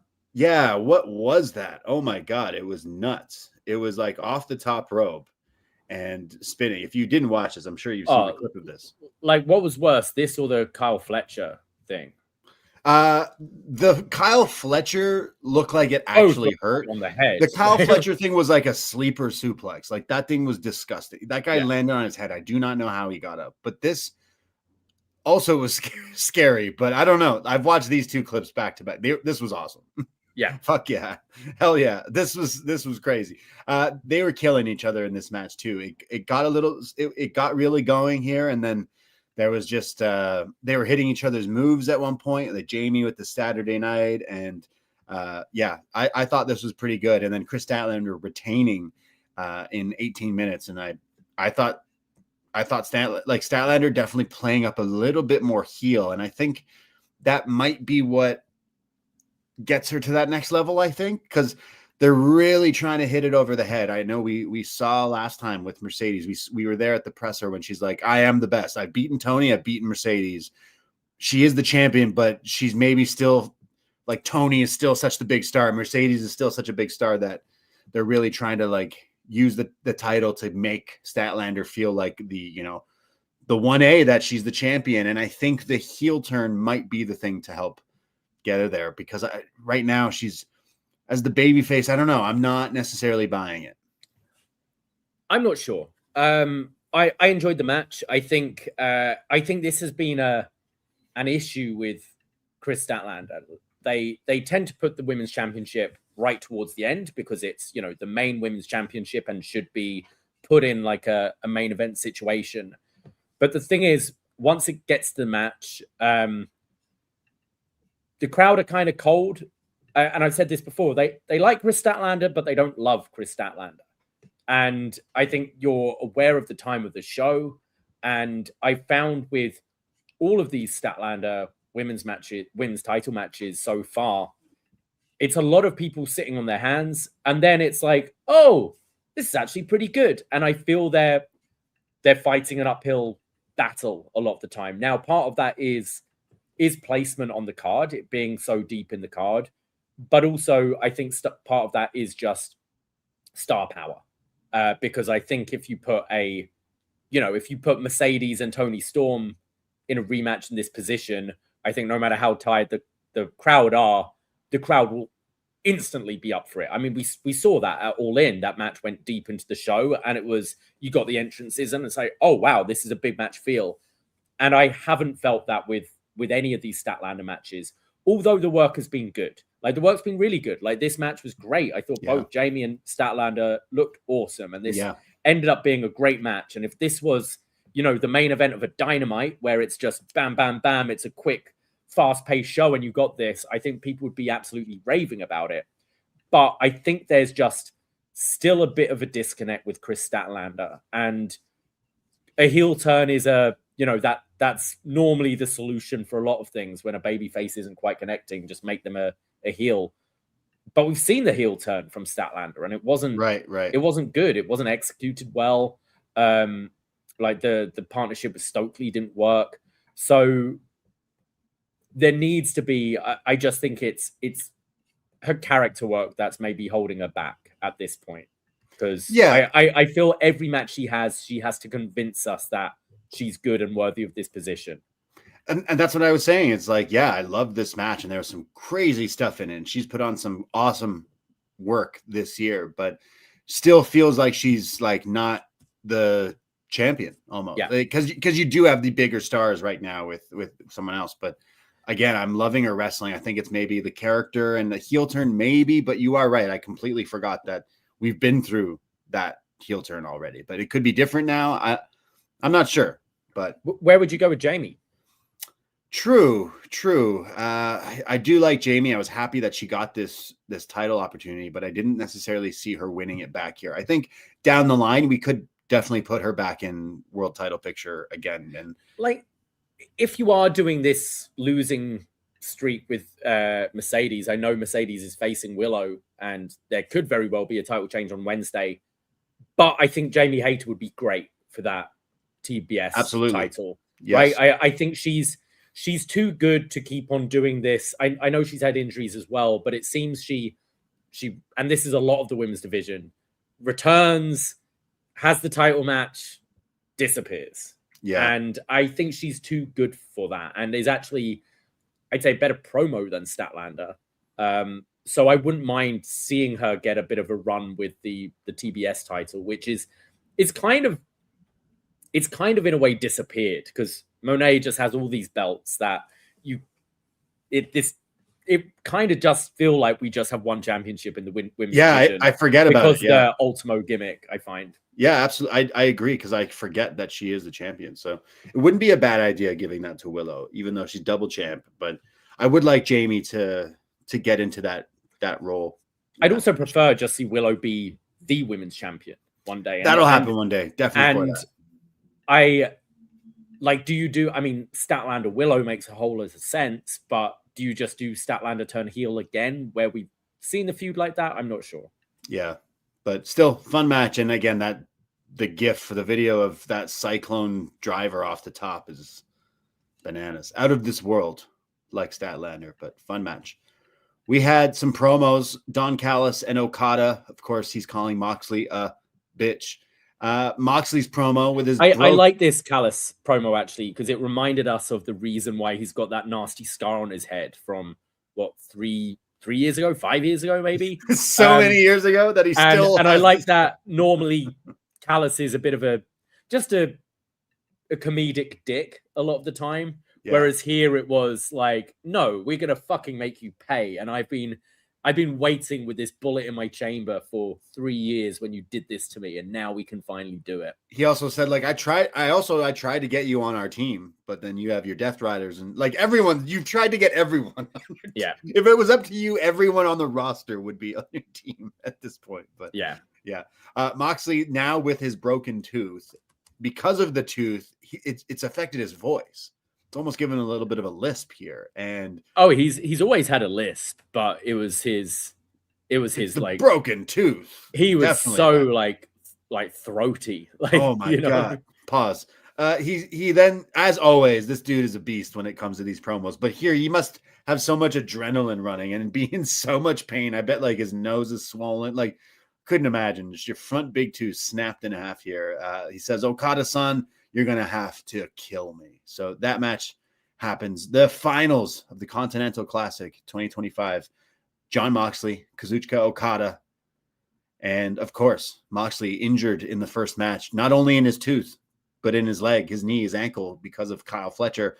So there is a lot of Okada attacking the leg brother, working the leg brother. Lots of dragon screws. Shout out Tanahashi. Lots of middle fingers in this match. This is when the crowd just are really behind Jon Moxley here. They are so like they're rooting for this guy now. The guy we've been booing all year, and now they're cheering. And then AEW puts up little tweets sometimes, and it's all these tweets from fans and viewers being like, "Am I crazy? I'm cheering for Jon Moxley." I was thinking, it's all Tony Khan's burner account. Yeah, it's all. Who are we kidding? But it does make you think that way. Like, oh man, this whole year, I'm supposed to hate you, and now all of a sudden it's like, oh, I kind of want you to win. It really felt like a Austin at WrestleMania 13 kind of performance, didn't it? Yeah. Like, so there's like Okada's trying to do everything. There's low blows when the ref doesn't actually see it, so that was good.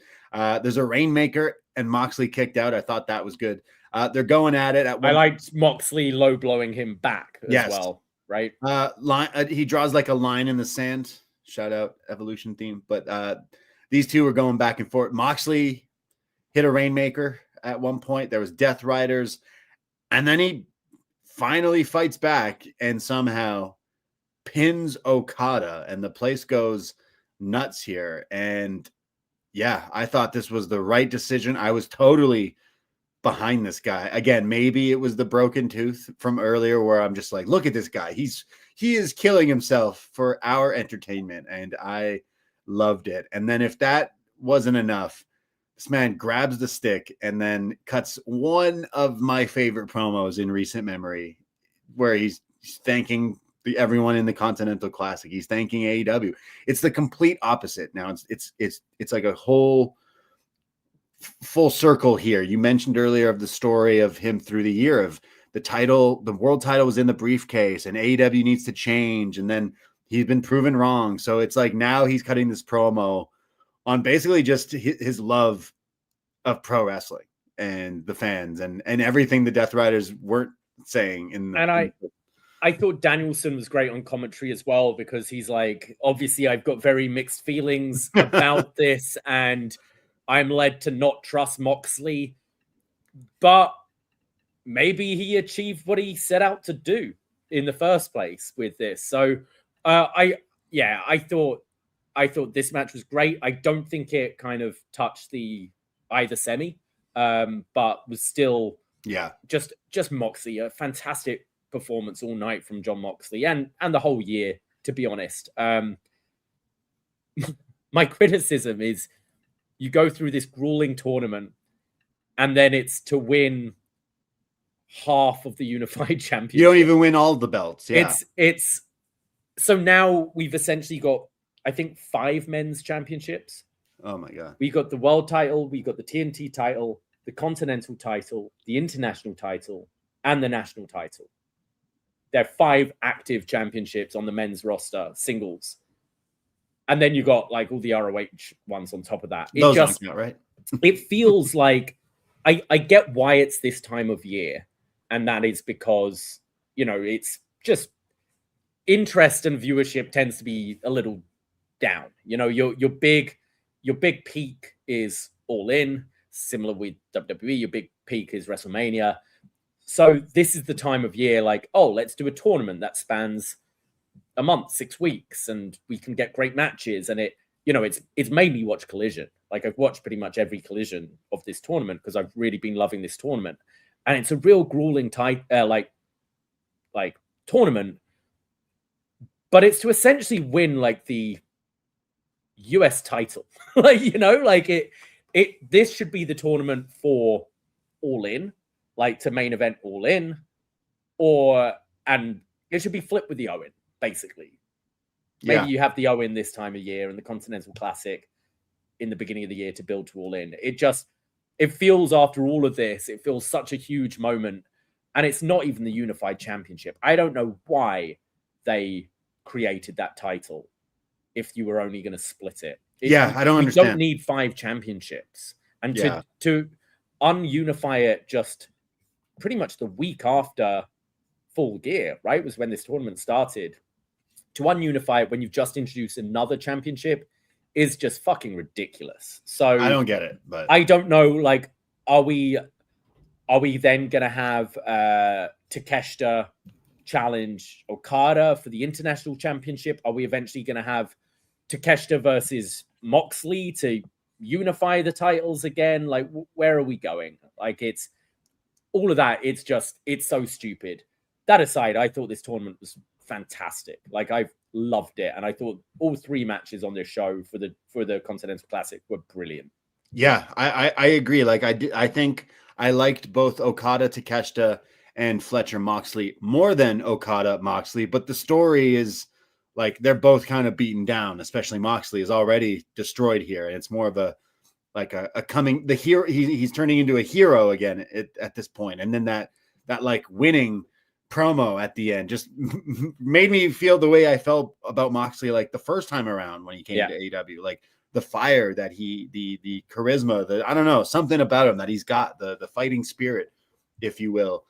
When I was watching, I went on Twitter and then I saw a tweet from Peter Rosenberg from WWE Evolve. Maybe right before the main event isn't the time for a rambling speech about God knows what. The rambling speech was like one of my favorite promos I've heard in so long. So yes, the WWE employee, watching the competition, but then tweeting something so brave and so fucking stupid. What a bad take. What a terrible take. And then being absolutely cooked in the comments by how about everyone. You just finish this tournament and just fuck off to the back. And no, if it was WWE before the main event is about 20 fucking minutes of commercials. Skittles, fucking Twisted Tea, whatever. Like, what are you talking about? I used to love that guy a lot, and it's a ridiculous take. Terrible. I love this story with Death Riders and Jon Moxley. So all the people in this tribalism is crazy, but there's lots of people who are like, oh, storytelling. And I think sometimes I can be the one of like AEW storytelling maybe comes second to the wrestling, but I really think the storytelling right now with Jon Moxley is great. And I'm interested to see what happens. Like, I think, as you said, Brian on commentary was like, this is tough for me because I don't really like this guy. I don't trust this guy, but I'm proud of him here or whatever. And it's like, you were waiting for that plastic bag to get brought out. And it's like, yeah. So it's like, I think the thing is now we keep expecting that to happen. But now you've got the Ops really taking that role of the heel faction, and you've got the Don Callis family. You don't need 3 like top heel stables. But it was interesting that Pac wasn't there and Gabe Kidd wasn't there. So like all like, you know, I think Marina, Claudio, and Yuta and Garcia, they're all high-fiving, they're hugging, they're kissing each other. Like it felt like almost that they're turning babyface as well. But I think maybe we're going to see the group split completely down the line. But I don't know if we're getting that. I don't think we're having this whole group turn on Moxley at this point. Babyface Death Riders? Maybe. Like, maybe that can be... They all turn? Yeah. Yeah, maybe. I don't know. I mean, Joe doesn't have the... Joe's still Trios champion. You know, the Ops need Trios team to fight. So maybe we go into a bit of faction warfare with those 2 teams. Yeah, we'll see. But love this promo. Love this whole story arc of this Continental Classic. Like, some of the wrestling the last few weeks on TV have been awesome. And then to have these 3 bangers on this pay-per-view. But yeah, Moxley sliding in there at the very end of the year with what a showcase. Again, like he got me. Cause like, again, I think back to that Cope feud and I was one of those fans that was like, not feeling this. I'm not sure what we're doing here. It was bad. I hated it. So what a turnaround, because I loved this. I love this pay-per-view. I really did. And it's not even, we still have a match to talk about, but I love the story arc of the Continental Classic. I think is a success of like, it brings some great wrestling to our living rooms. So great stuff. If you had to say out of the Continental Classics, what were some of the matches? Because I said, I think it's between Moxley and Fletcher Speedball that were the 2 that like really stood out to me. Yeah, I think Moxley Mascara Dorada was fantastic. Yeah. Man, it's so hard to think. Like, there have been some real great Moxley ones. Takeshita Moxley, was that one? A few weeks ago, I think. Collision. Yeah. But yeah, definitely Speedball Fletcher. I think that Jon Moxley Dorada match was on the same show. Like, I remember that Dynamite was the one you were over here, weren't you? Oh, that might be one of the best Dynamites ever. If those 2 just like we were like, man, this, and I think you had was it Okada Pac on that show as well? Was just a really solid episode of Dynamite. But yeah, Moxley Fletcher and that Speedball Fletcher match was a real favorite of mine this year. Those 2 might show up in best of because cooking. Fletcher is incredible this year too, but wow, Moxley with that comeback. Great stuff. We had the main event 4-way for the AEW World Championship. We have MJF, Hangman Page, Swerve Strickland, and the champ Samoa Joe. We had some big entrances here. MJF coming out with some ladies, some women, and you had Swerve coming out as the Green Lantern. Yes, I thought that was pretty cool. He also tweeted today, James Gunn has liked his Green Lantern attire here, but that was pretty cool. My only thing is, I like the new song from Strickland. My only gripe is his original song is become like a wrestling song where it's got like the sing-along thing. It's got everything. I felt like this song would have been perfect for when you turned heel because it's like a remix. Yeah. I mean, he said it's to reflect a bit of a character change. And like, even though he's a babyface, but a darker version. And he's bigger. He's buffer, right? Yeah. I like it. Like, I like that, that drone that kind of starts it off, but yeah, I feel it takes a little bit of a while to get going. And then I feel Nana is still trying to work out how to fit how to dance. Yeah. His dance with because it's a different like tempo. It's a different beat. Yeah. It's it's not necessarily a song that you'd be doing this with, right? Like, Yeah. So yeah, I like it, but man, his last one was such a like it was so great, and I agree. Like maybe more of a heel turn where it's when you turn heel, you strip away the things people love. So would have made more sense.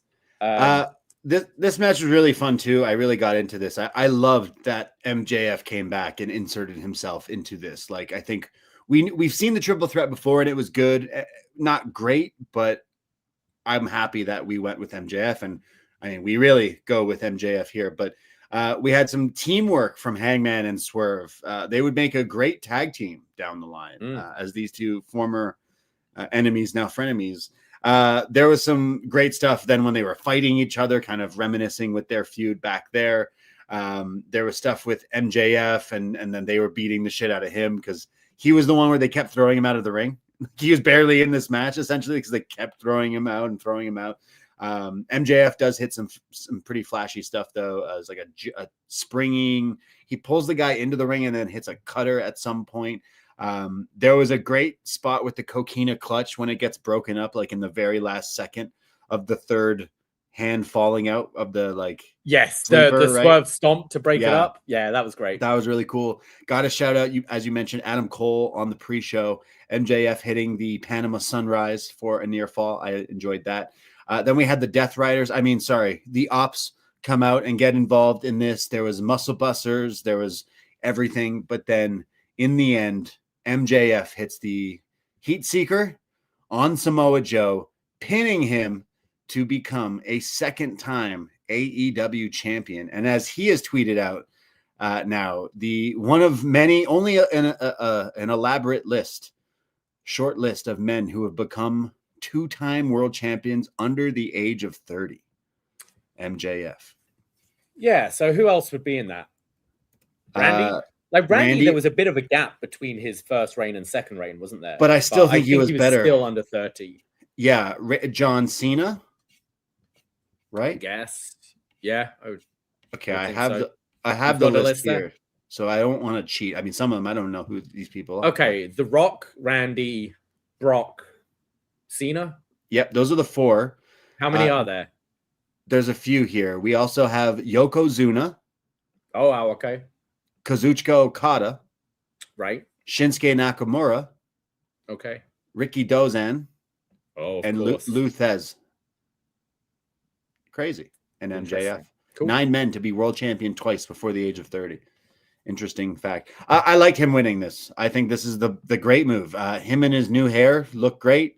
He sounded great with that scorching promo last week or a few weeks ago when he came back, and I think this is the complete right move. We've been calling for this for quite a while. If it wasn't going to be Fletcher going into All In Wembley with the big gold, it's got to be MJF with this long reign of terror for Will Ospreay, knock on wood, to come back from injury in London, in Wembley, to beat MJF for the world title. I think that is the proper way that they're going to go, I think.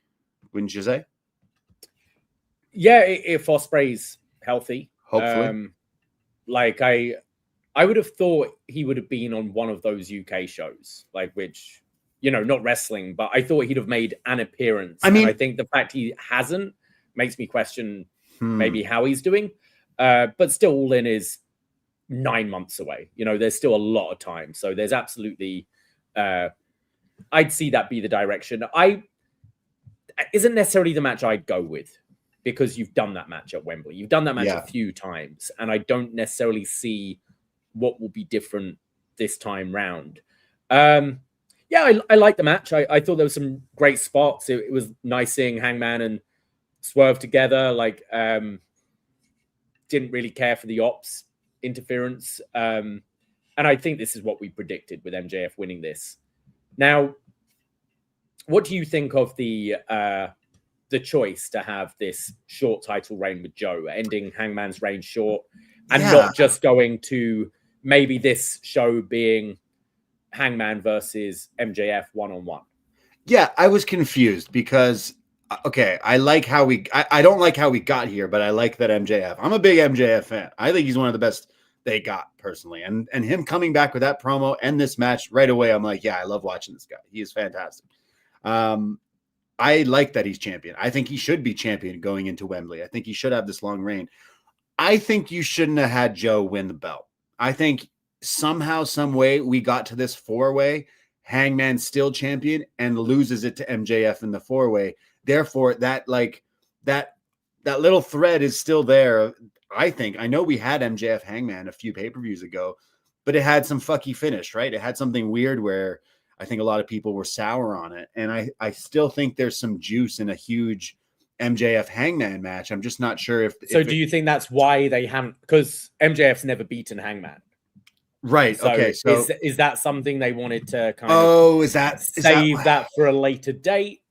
So does that count if he were to have won this match? Does that count as he beat Hangman? I guess is that why they didn't want to do that? Him, you know, but he didn't pin him, so really it doesn't count. So I don't know. I found it weird Joe won the way he won. I mean, they used it to get Hook over, and it did not work whatsoever. So like, I wonder how much is also to. Majority of the AEW title runs have been fairly long, right? Yeah. And I think there's, you know, we were saying earlier about the beginning of the Moxie run when he's facing Orange, and no one believes that Orange is going to beat Jon Moxley 1 month into the title reign. And I wonder if it's just a way to condition you to maybe buy into some of those early title defenses, that something could happen. We haven't really had the month flip-flop of the titles in AEW. And like when WWE was its most popular Attitude Era, it was flip-flopping quite a lot, the title. You'd have quite a lot of 2-month reigns, 3-month reigns, that sort of thing. So I wonder if it was just done as a way to maybe recondition your audiences to think, hey, this title could change hands whenever. Yeah. But I think the fact that Hangman's first title reign was a bit of a disappointment, that he felt a bit of an afterthought, and then it felt like, oh shit, we've got CM Punk. Sorry, Adam, you're losing to Punk because he's going to be our champion moving forward. And then this second reign felt a bit like that as well. Like I felt there was that promo from Hangman where he was, you know, I would have defended this against you, Joe. I would have defended against you, Swerve.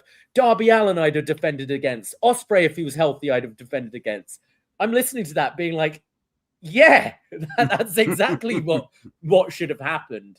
Instead, it felt like a bit of a nothing second reign. And I think Hangman came out of this the casualty once again. Yeah. Yeah. It made me think like, then why did Joe beat him? I think the story is actually more interesting if, hey, Hangman, you always had my number, but in a 4-way match, I managed to sneak by.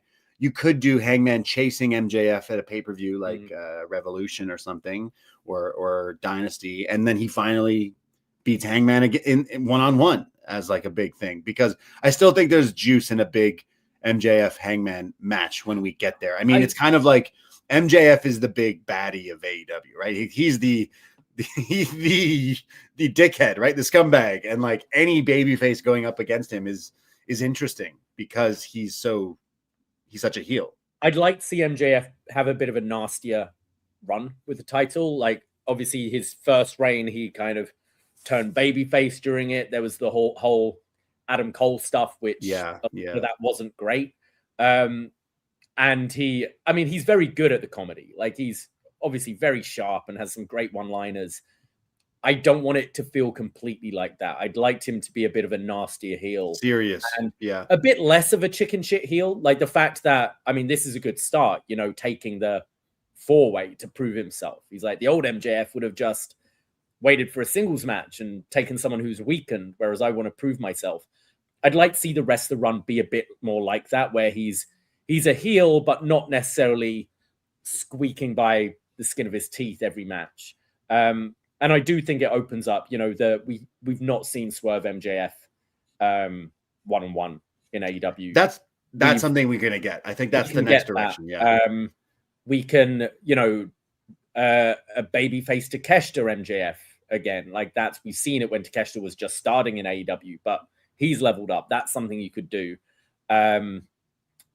get the Kenny match again if Kenny is able to do any sort of singles matches moving forward. Like, there's certainly options there. Like, again, I think having MJF Ospreay is the big thing. Like, other than that, like, okay, I'm assuming Ospreay is okay for Wembley, but I imagine that's the main event is MJF Ospreay. If not, then somebody who takes the title from MJF before that is the opponent. And I don't think it's necessarily going to be Fletcher, someone we've talked about. Fuck it. Kenny versus MJF in Vancouver, because it's kind of close to Winnipeg. And then Wembley main event, Kenny Omega defending the title against Will Ospreay. All right. We've set it up. We figured it out. See you at Wembley. We'll see you then. It's going to be great. And we are thinking of going. So any listeners, stay tuned. But yeah, what do you think of this show? I think I really liked it. I think solid. I think the Continental Classic was a great hook this year. I think it's the best one they've done so far, and got me really pumped for this pay-per-view. Actually, I'd say I enjoyed this more than Full Gear, and we were at that. I'd say I enjoyed this more than All Out, and we were at that one as well. So I thought this was a very strong show. I would say I think we're both agreeing that the Continental Classic matches were the highlight. Moxley Fletcher being the actual match of the night, but nothing necessarily bad on this show. Like, there wasn't a bad match that I watched. I'd say there was some filler stuff, but even that had some entertaining stuff in it. So yeah, thumbs up for me. Definitely a solid pay-per-view. One of my favorites. I kind of think I liked it more than Full Gear and All Out as well. Thinking back, there may have been some matches there too that were awesome, but really loved Moxley's performance in this, and I am genuinely interested in where we kind of go with this. I just like when he's hyped up. I like Jon Moxley when he's in the zone, and he was in it on this show, so loved it.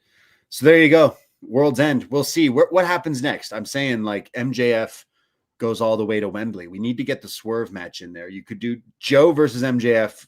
Doesn't necessarily, we've done it. He beat him, and like, I don't know, but the next pay-per-view is Revolution. That seems very, very far away. Like 3 months away at this point. That's March. Yeah, they've got to have some big TV. Dynamites. They're gonna have some big TV, right? Yeah, they must, because that seems like that's a long way. That's so we're getting Bandido versus MJF, right? That's coming up next. Because what? Bandido won the Diamond Ring. Oh, so we're right. getting Bandido MJF, and I see MJF taking the ring off of making Bandido put that ring on the line as well. So I could see MJF getting that ring back moving forward in that first title defense. But that would be pretty good. That's at, is it Maximum Carnage? Am I just making that up? Just making things up now. I think there's an event called Maximum Carnage coming up where that match is happening. So yeah, Bandido will be the first defense, and whether Swerve continues, like, are Swerve and Hangman still going to be feuding with the Ops? You're right. January 14th, AEW Dynamite Maximum Carnage, World Champ versus the Diamond Ring holder Bandido. So that'll be awesome. That's going to be great. Another guy who's had a hell of a year, but yeah, hopefully Alex. Brody King MJF could be a good TV match as well, for the title. Yeah, true. Yeah, I feel like this run could be really good with MJF. Like, if we got a lot of TV specials between now and Revolution, then like, so be it. But they'll have to juice those up, buff those up. But yeah, solid stuff from this pay-per-view. Looking forward to what happens with Moxley, the Don Callis family. MJF is the new champion. There's a lot of there's a lot of new set course corrections here of coming out of this pay-per-view, which is also a good thing. So yeah, good stuff. Well, talking about Don Callis family and Kazuchika Okada, he will be wrestling this week. He's probably got on a flight shortly after this pay-per-view, I'm sure, and went on over to Japan because this weekend is WrestleKingdom 20, Hiroshi Tanahashi's last match, his retirement match, and it will be the main event, and it will be against his longtime rival Kazuchika Okada in his retirement match. Very excited about this, as is a lot of fans, with the 50+ plus thousand people sell out in the big dome, in the big egg, Tokyo Dome. Very jealous of some friends and some listeners I've seen that are attending this show this weekend. Would love any live notes if you are, but I mean, that's the match, right? Like that's the match that's selling everyone. And then everyone else kind of doesn't know what the card is. That's just I'm looking forward to Tsuji Takeshita. Should be really good. Yes. Like they were great. They were, was it the G1 they fought, and it was pretty good. So looking forward to that. And yeah, the rest of the card I don't really like. This Aaron Wolf guy, people seem really excited about. Right. Shame he's against Evil. But he's apparently Aaron Wolf is like a pretty like well-known person in Japan. Sure. That should be pretty big. Yeah, the rest of the card, I really don't know what's going on. I feel okay. This is weird because this is the most attention you've had in what seems like a while. Okay, a year ago you had Kenny Omega and Gabe Kidd, and I'll say I was like I didn't know too much about Gabe Kidd. I've watched him wrestle, I've watched him cut some promos, but then I watched the Kenny match and I was like, oh shit, Tanahashi is crying. It was a banger. It was an awesome match. Is Gabe Kidd the savior of New Japan? I was one of those people. And I guess I was wrong because I don't see New Japan using him like the White Knight that I thought he was. I know there was injuries and stuff this year and whatnot, but he is buried in this show. He is in a 10-man tag match with the Bullet Club War Dogs versus a bunch of guys. And I mean, I get the feeling they know he's got one foot out the door, you know? Is that why? I think so. Which goes against all the stuff Gabe Kidd was saying in the build to the Kenny match at the beginning of the year. But that's the sense I get. I think he's AEW bound. Interesting. Yeah, I just like, okay, we've watched New Japan we're definitely people we like to cherry pick, and we have totally been checked out. So we're not necessarily the right, we're not WH Park and Karen Peterson here. We don't watch everything, and honestly, I've been completely checked out of New Japan, and I cherry pick when people tell me, hey, there's a match you should check out. This is really good. Or I've been following Takeshita and his win of the IWGP, and Zack Sabre Jr.'s had some good stuff this year and everything. But like, I am not watching the way I used to, like a few years back. So looking at this card, A, there's some people I'm not even familiar with. And then B, there's just some head scratchers. Like you said, Evil. If there's buzz about this Aaron Wolf guy, it's like you're putting him in a match against Evil, which is got to be one of my least favorites and many people's least favorites. But then you got a 4-way for the contendership for the junior heavyweight of Despy, Kosei Fujita, Taiji Ishimori, and Sho. Because in storyline, Doki didn't want to wrestle at WrestleKingdom. What? Remember, what Doki got that injury last year. Yeah, unfortunately. So storyline, he's like, I don't want to wrestle in the dome. So I don't know if this match is New Year's Dash, but yeah, it seems odd. That's fucking stupid. Okay. A 10-man tag match. I mentioned Bullet Club. You got David Finlay, Gabe Kidd, Drilla, and teaming with Shingo and Hiromu versus Andrade. Yep. Calvin Newman, Great O'Khan, Hanare, and TBA. Okay, so Andrade's back. That's something we didn't talk about, I guess. Mm-hmm. But I guess I'll believe it when I see it. When that happens, sure. I guess that's a match that's like we have all these people on here. Yeah, this card isn't great, to be honest. Saya Kamitani and Suri should be pretty good. That could be good match, as long as they don't get like 8 minutes. You know what I mean? Get a proper amount of time. Yeah, I agree. Like I feel like that's been a thing since the women have been involved in the Tokyo Dome. It's like, look, we have women now. It's like, yeah, and they're gonna get 4 minutes. It's like, oh shit. Like, give them an actual time. Yeah. Like, I don't need to see that 10-man tag go longer than 8 minutes. I want the women's to go way longer. So hopefully, for me, this is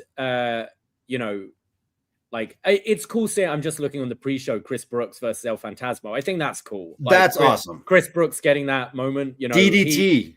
He's someone who bet on himself when everyone else was signing with NXT UK. He was like, I'm gonna go to Japan and work it for DDT, and has carved out a little like niche for himself out there. So I think him. this is a guy I used to watch in Evoke nightclub in Preston Championship Wrestling in front of not too many people. So it's always cool seeing someone go from that to a dome show. And then for me, like, I love my DDT. I went to DDT this year, and like seeing some DDT crossover this year with Tana wrestling in DDT, but now having Chris Brooks wrestle at Wrestle Kingdom in the Tokyo Dome. I think that is awesome. And we're fans of Chris Brooks. Obviously, you've watched him in times before, but I know a lot of his DDT stuff and recently, and it's against El Phantasmo. So like that's actually I think this is on the pre-show, but like this is actually my third most interested. This is my third most interested match. It goes main event, Takeshita, Tsuji, and then this one for me, honestly, because I think that's cool. I always find, Wrestle Kingdom a good jumping on point, see if anything takes my interest to move forward. The last few years, like there's been good stuff, but there hasn't been anything that's made me want to continue watching. I find it's Wrestle Kingdom and the G1. I'm like, all right, let's dip my toes back in the water, and especially Wrestle Kingdom. I don't skip anything. I make an effort to watch the whole show because sometimes there are little surprises in there. But looking at, I think what it's lacked the last few years is those banger mid-card matches. And I'm thinking of like, Goto versus Suzuki, or, it's I know we've got the Never Openweight Championship on this show, but I don't think it really represents what the Never Openweight Championship used to represent, which is just a hard motherfuckers strong style match. And I think that was always a highlight. Like I remember the first Wrestle Kingdom I watched was Ishii Makabe, who had a fantastic match for this title. And I think that's what it's lacked the last few years. And I tend to just hate multi-person matches on these shows, whether it be this, WrestleMania, All In. Like I prefer a card stacked with singles matches and maybe a tag match or two. But as soon as you've got more than like 8, 10, 12 people in a match, I'm just like, okay, well, this doesn't mean anything. I haven't found, like, in the times I have watched, I'd say in the last few years of New Japan, I haven't found a connection personally of certain wrestlers. Some of the newer guys, they really should have tried years earlier to slowly try to get into. And in the last few years, they're trying to rush them into these superstar slots. And I just don't think they're necessarily connecting. Like for me, I don't watch New Japan as regularly as I have, especially in the last 2 years, like barely anything other than Wrestle Kingdom and some of the other stuff from the G1.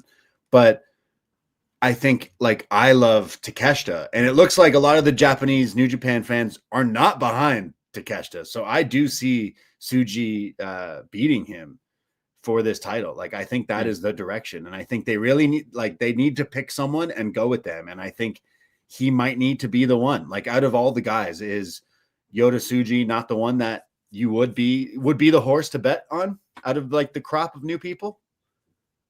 Yeah. Oh, absolutely. I'd say so. Right. Yeah. Like, I think maybe, like, I think I kind of agree. And and then set up Tsuji and Okada for next year. I honestly think Okada will be back wrestling in the Tokyo Dome. I think it's a good move. Like, I think Okada beats Tanahashi.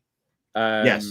And I think whether you announce it like, Rock Cena style for next year, or Okada being like, fuck the G1, I'm challenging you. Honestly. Like, whoever's champion, like, well, I mean, okay, wait. The G1 early anyway. The last 2 years they cash in earlier anyways, so you have Okada be like, fuck your G1, I'm Okada, and I get you need me. And you really have him play the heel, and then I think it's more, then you have Tsuji beat Okada next year to really establish him and the new generation. And then by then, Naito's gone, Okada's gone, Tanahashi's gone. Now, like, we've got a year to build these guys up. Do you think Okada, though, like, as a heel, they're going to cheer him anyways because he's Okada? He is the star. It's like if you brought, like, bringing The Rock back is, like, people would be like, yo, like, we're not going to boo you because you're Okada. You know what I mean? I mean, we'll see in the Tanahashi match. Obviously, that's a different thing because everyone's going to be so into Tanahashi. Yeah. But we'll see how they buy into heel Okada and how much Okada plays that character? Like, will do he we flip see him off? Will he Are call we him a seeing bitch? that kind of? Yeah, are we seeing that kind of? I don't think Okada? so. No, I don't think so. I think we're getting the coin flip and the old theme, the New Japan theme, like we heard when he came out, and I think that'll be it. Although, what's going to happen here? Okay, a little prediction. Okada's got him up. They've been fighting 20 minutes. Tanahashi's knees are screaming, and Okada sets him up for the Rainmaker. And as he does the little ballroom twirl, Tanahashi just smiles and says, "Hit me with your best shot." And Okada hits him with the Rainmaker. How do you say "sorry, I love you" in Japanese? Because that's probably what's going to happen. 1, 2, 3, Okada wins. Or Takeshita comes out, distracts the ref, slips the screwdriver to Tana. Whoa. Okada goes for the Rainmaker, screwdriver to the head. No. Tanahashi wins. Oh, I got it. Or does he hit him with the air guitar? Well, we get an air guitar, or does Okada have Tanahashi in the money clip, and then Tanahashi smiles and taps out? Tana's like, I don't know, someone's going to make this look good. Someone's got to make this move. I wonder if he'll do that move in the match, but yes. Wow. Tanahashi retires this weekend. Say it isn't so. But yeah, I am looking forward to the two main matches, obviously, and then I guess the women's match. I hope they give them time, and I hope that they steal the show, because everything else is not necessarily what I would have booked, because you're telling me you sold this out. How many years of not selling it out? You've had great crowds for some of these years, but to sell this out, it's been a long time.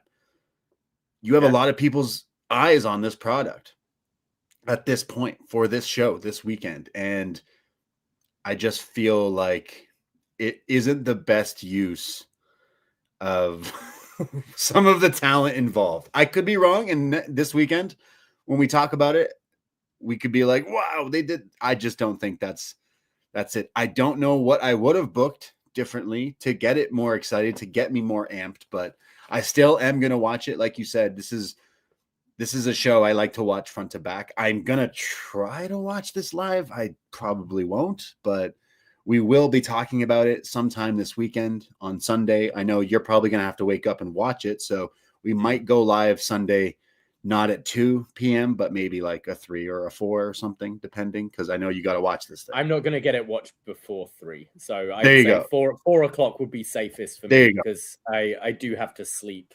This is a long show. Well. This is going to be like 4 hours. So like this is going to be a lot of wrestling. So next Sunday, it'll be the new year in January. We will do this at 4 p.m. and we'll be live here to talk all about Tanahashi's retirement match and the rest of New Japan WrestleKingdom 20. I can't believe they're at 20 already. Yeah. I do want something crazy. You know, they love like big angles at the end of the show for some reason. I want someone to come out and be like, next year, you got me hype now. I just want Okada to be like, I'm wrestling. I want an excuse to book a flight next year. So let's announce a match now. Joey Janela comes out and is like, I pulled Liger out of retirement. Tana, true, right? You, me. One more. GCW, fucking Atlantic City. What say you? Yeah, true. Book it.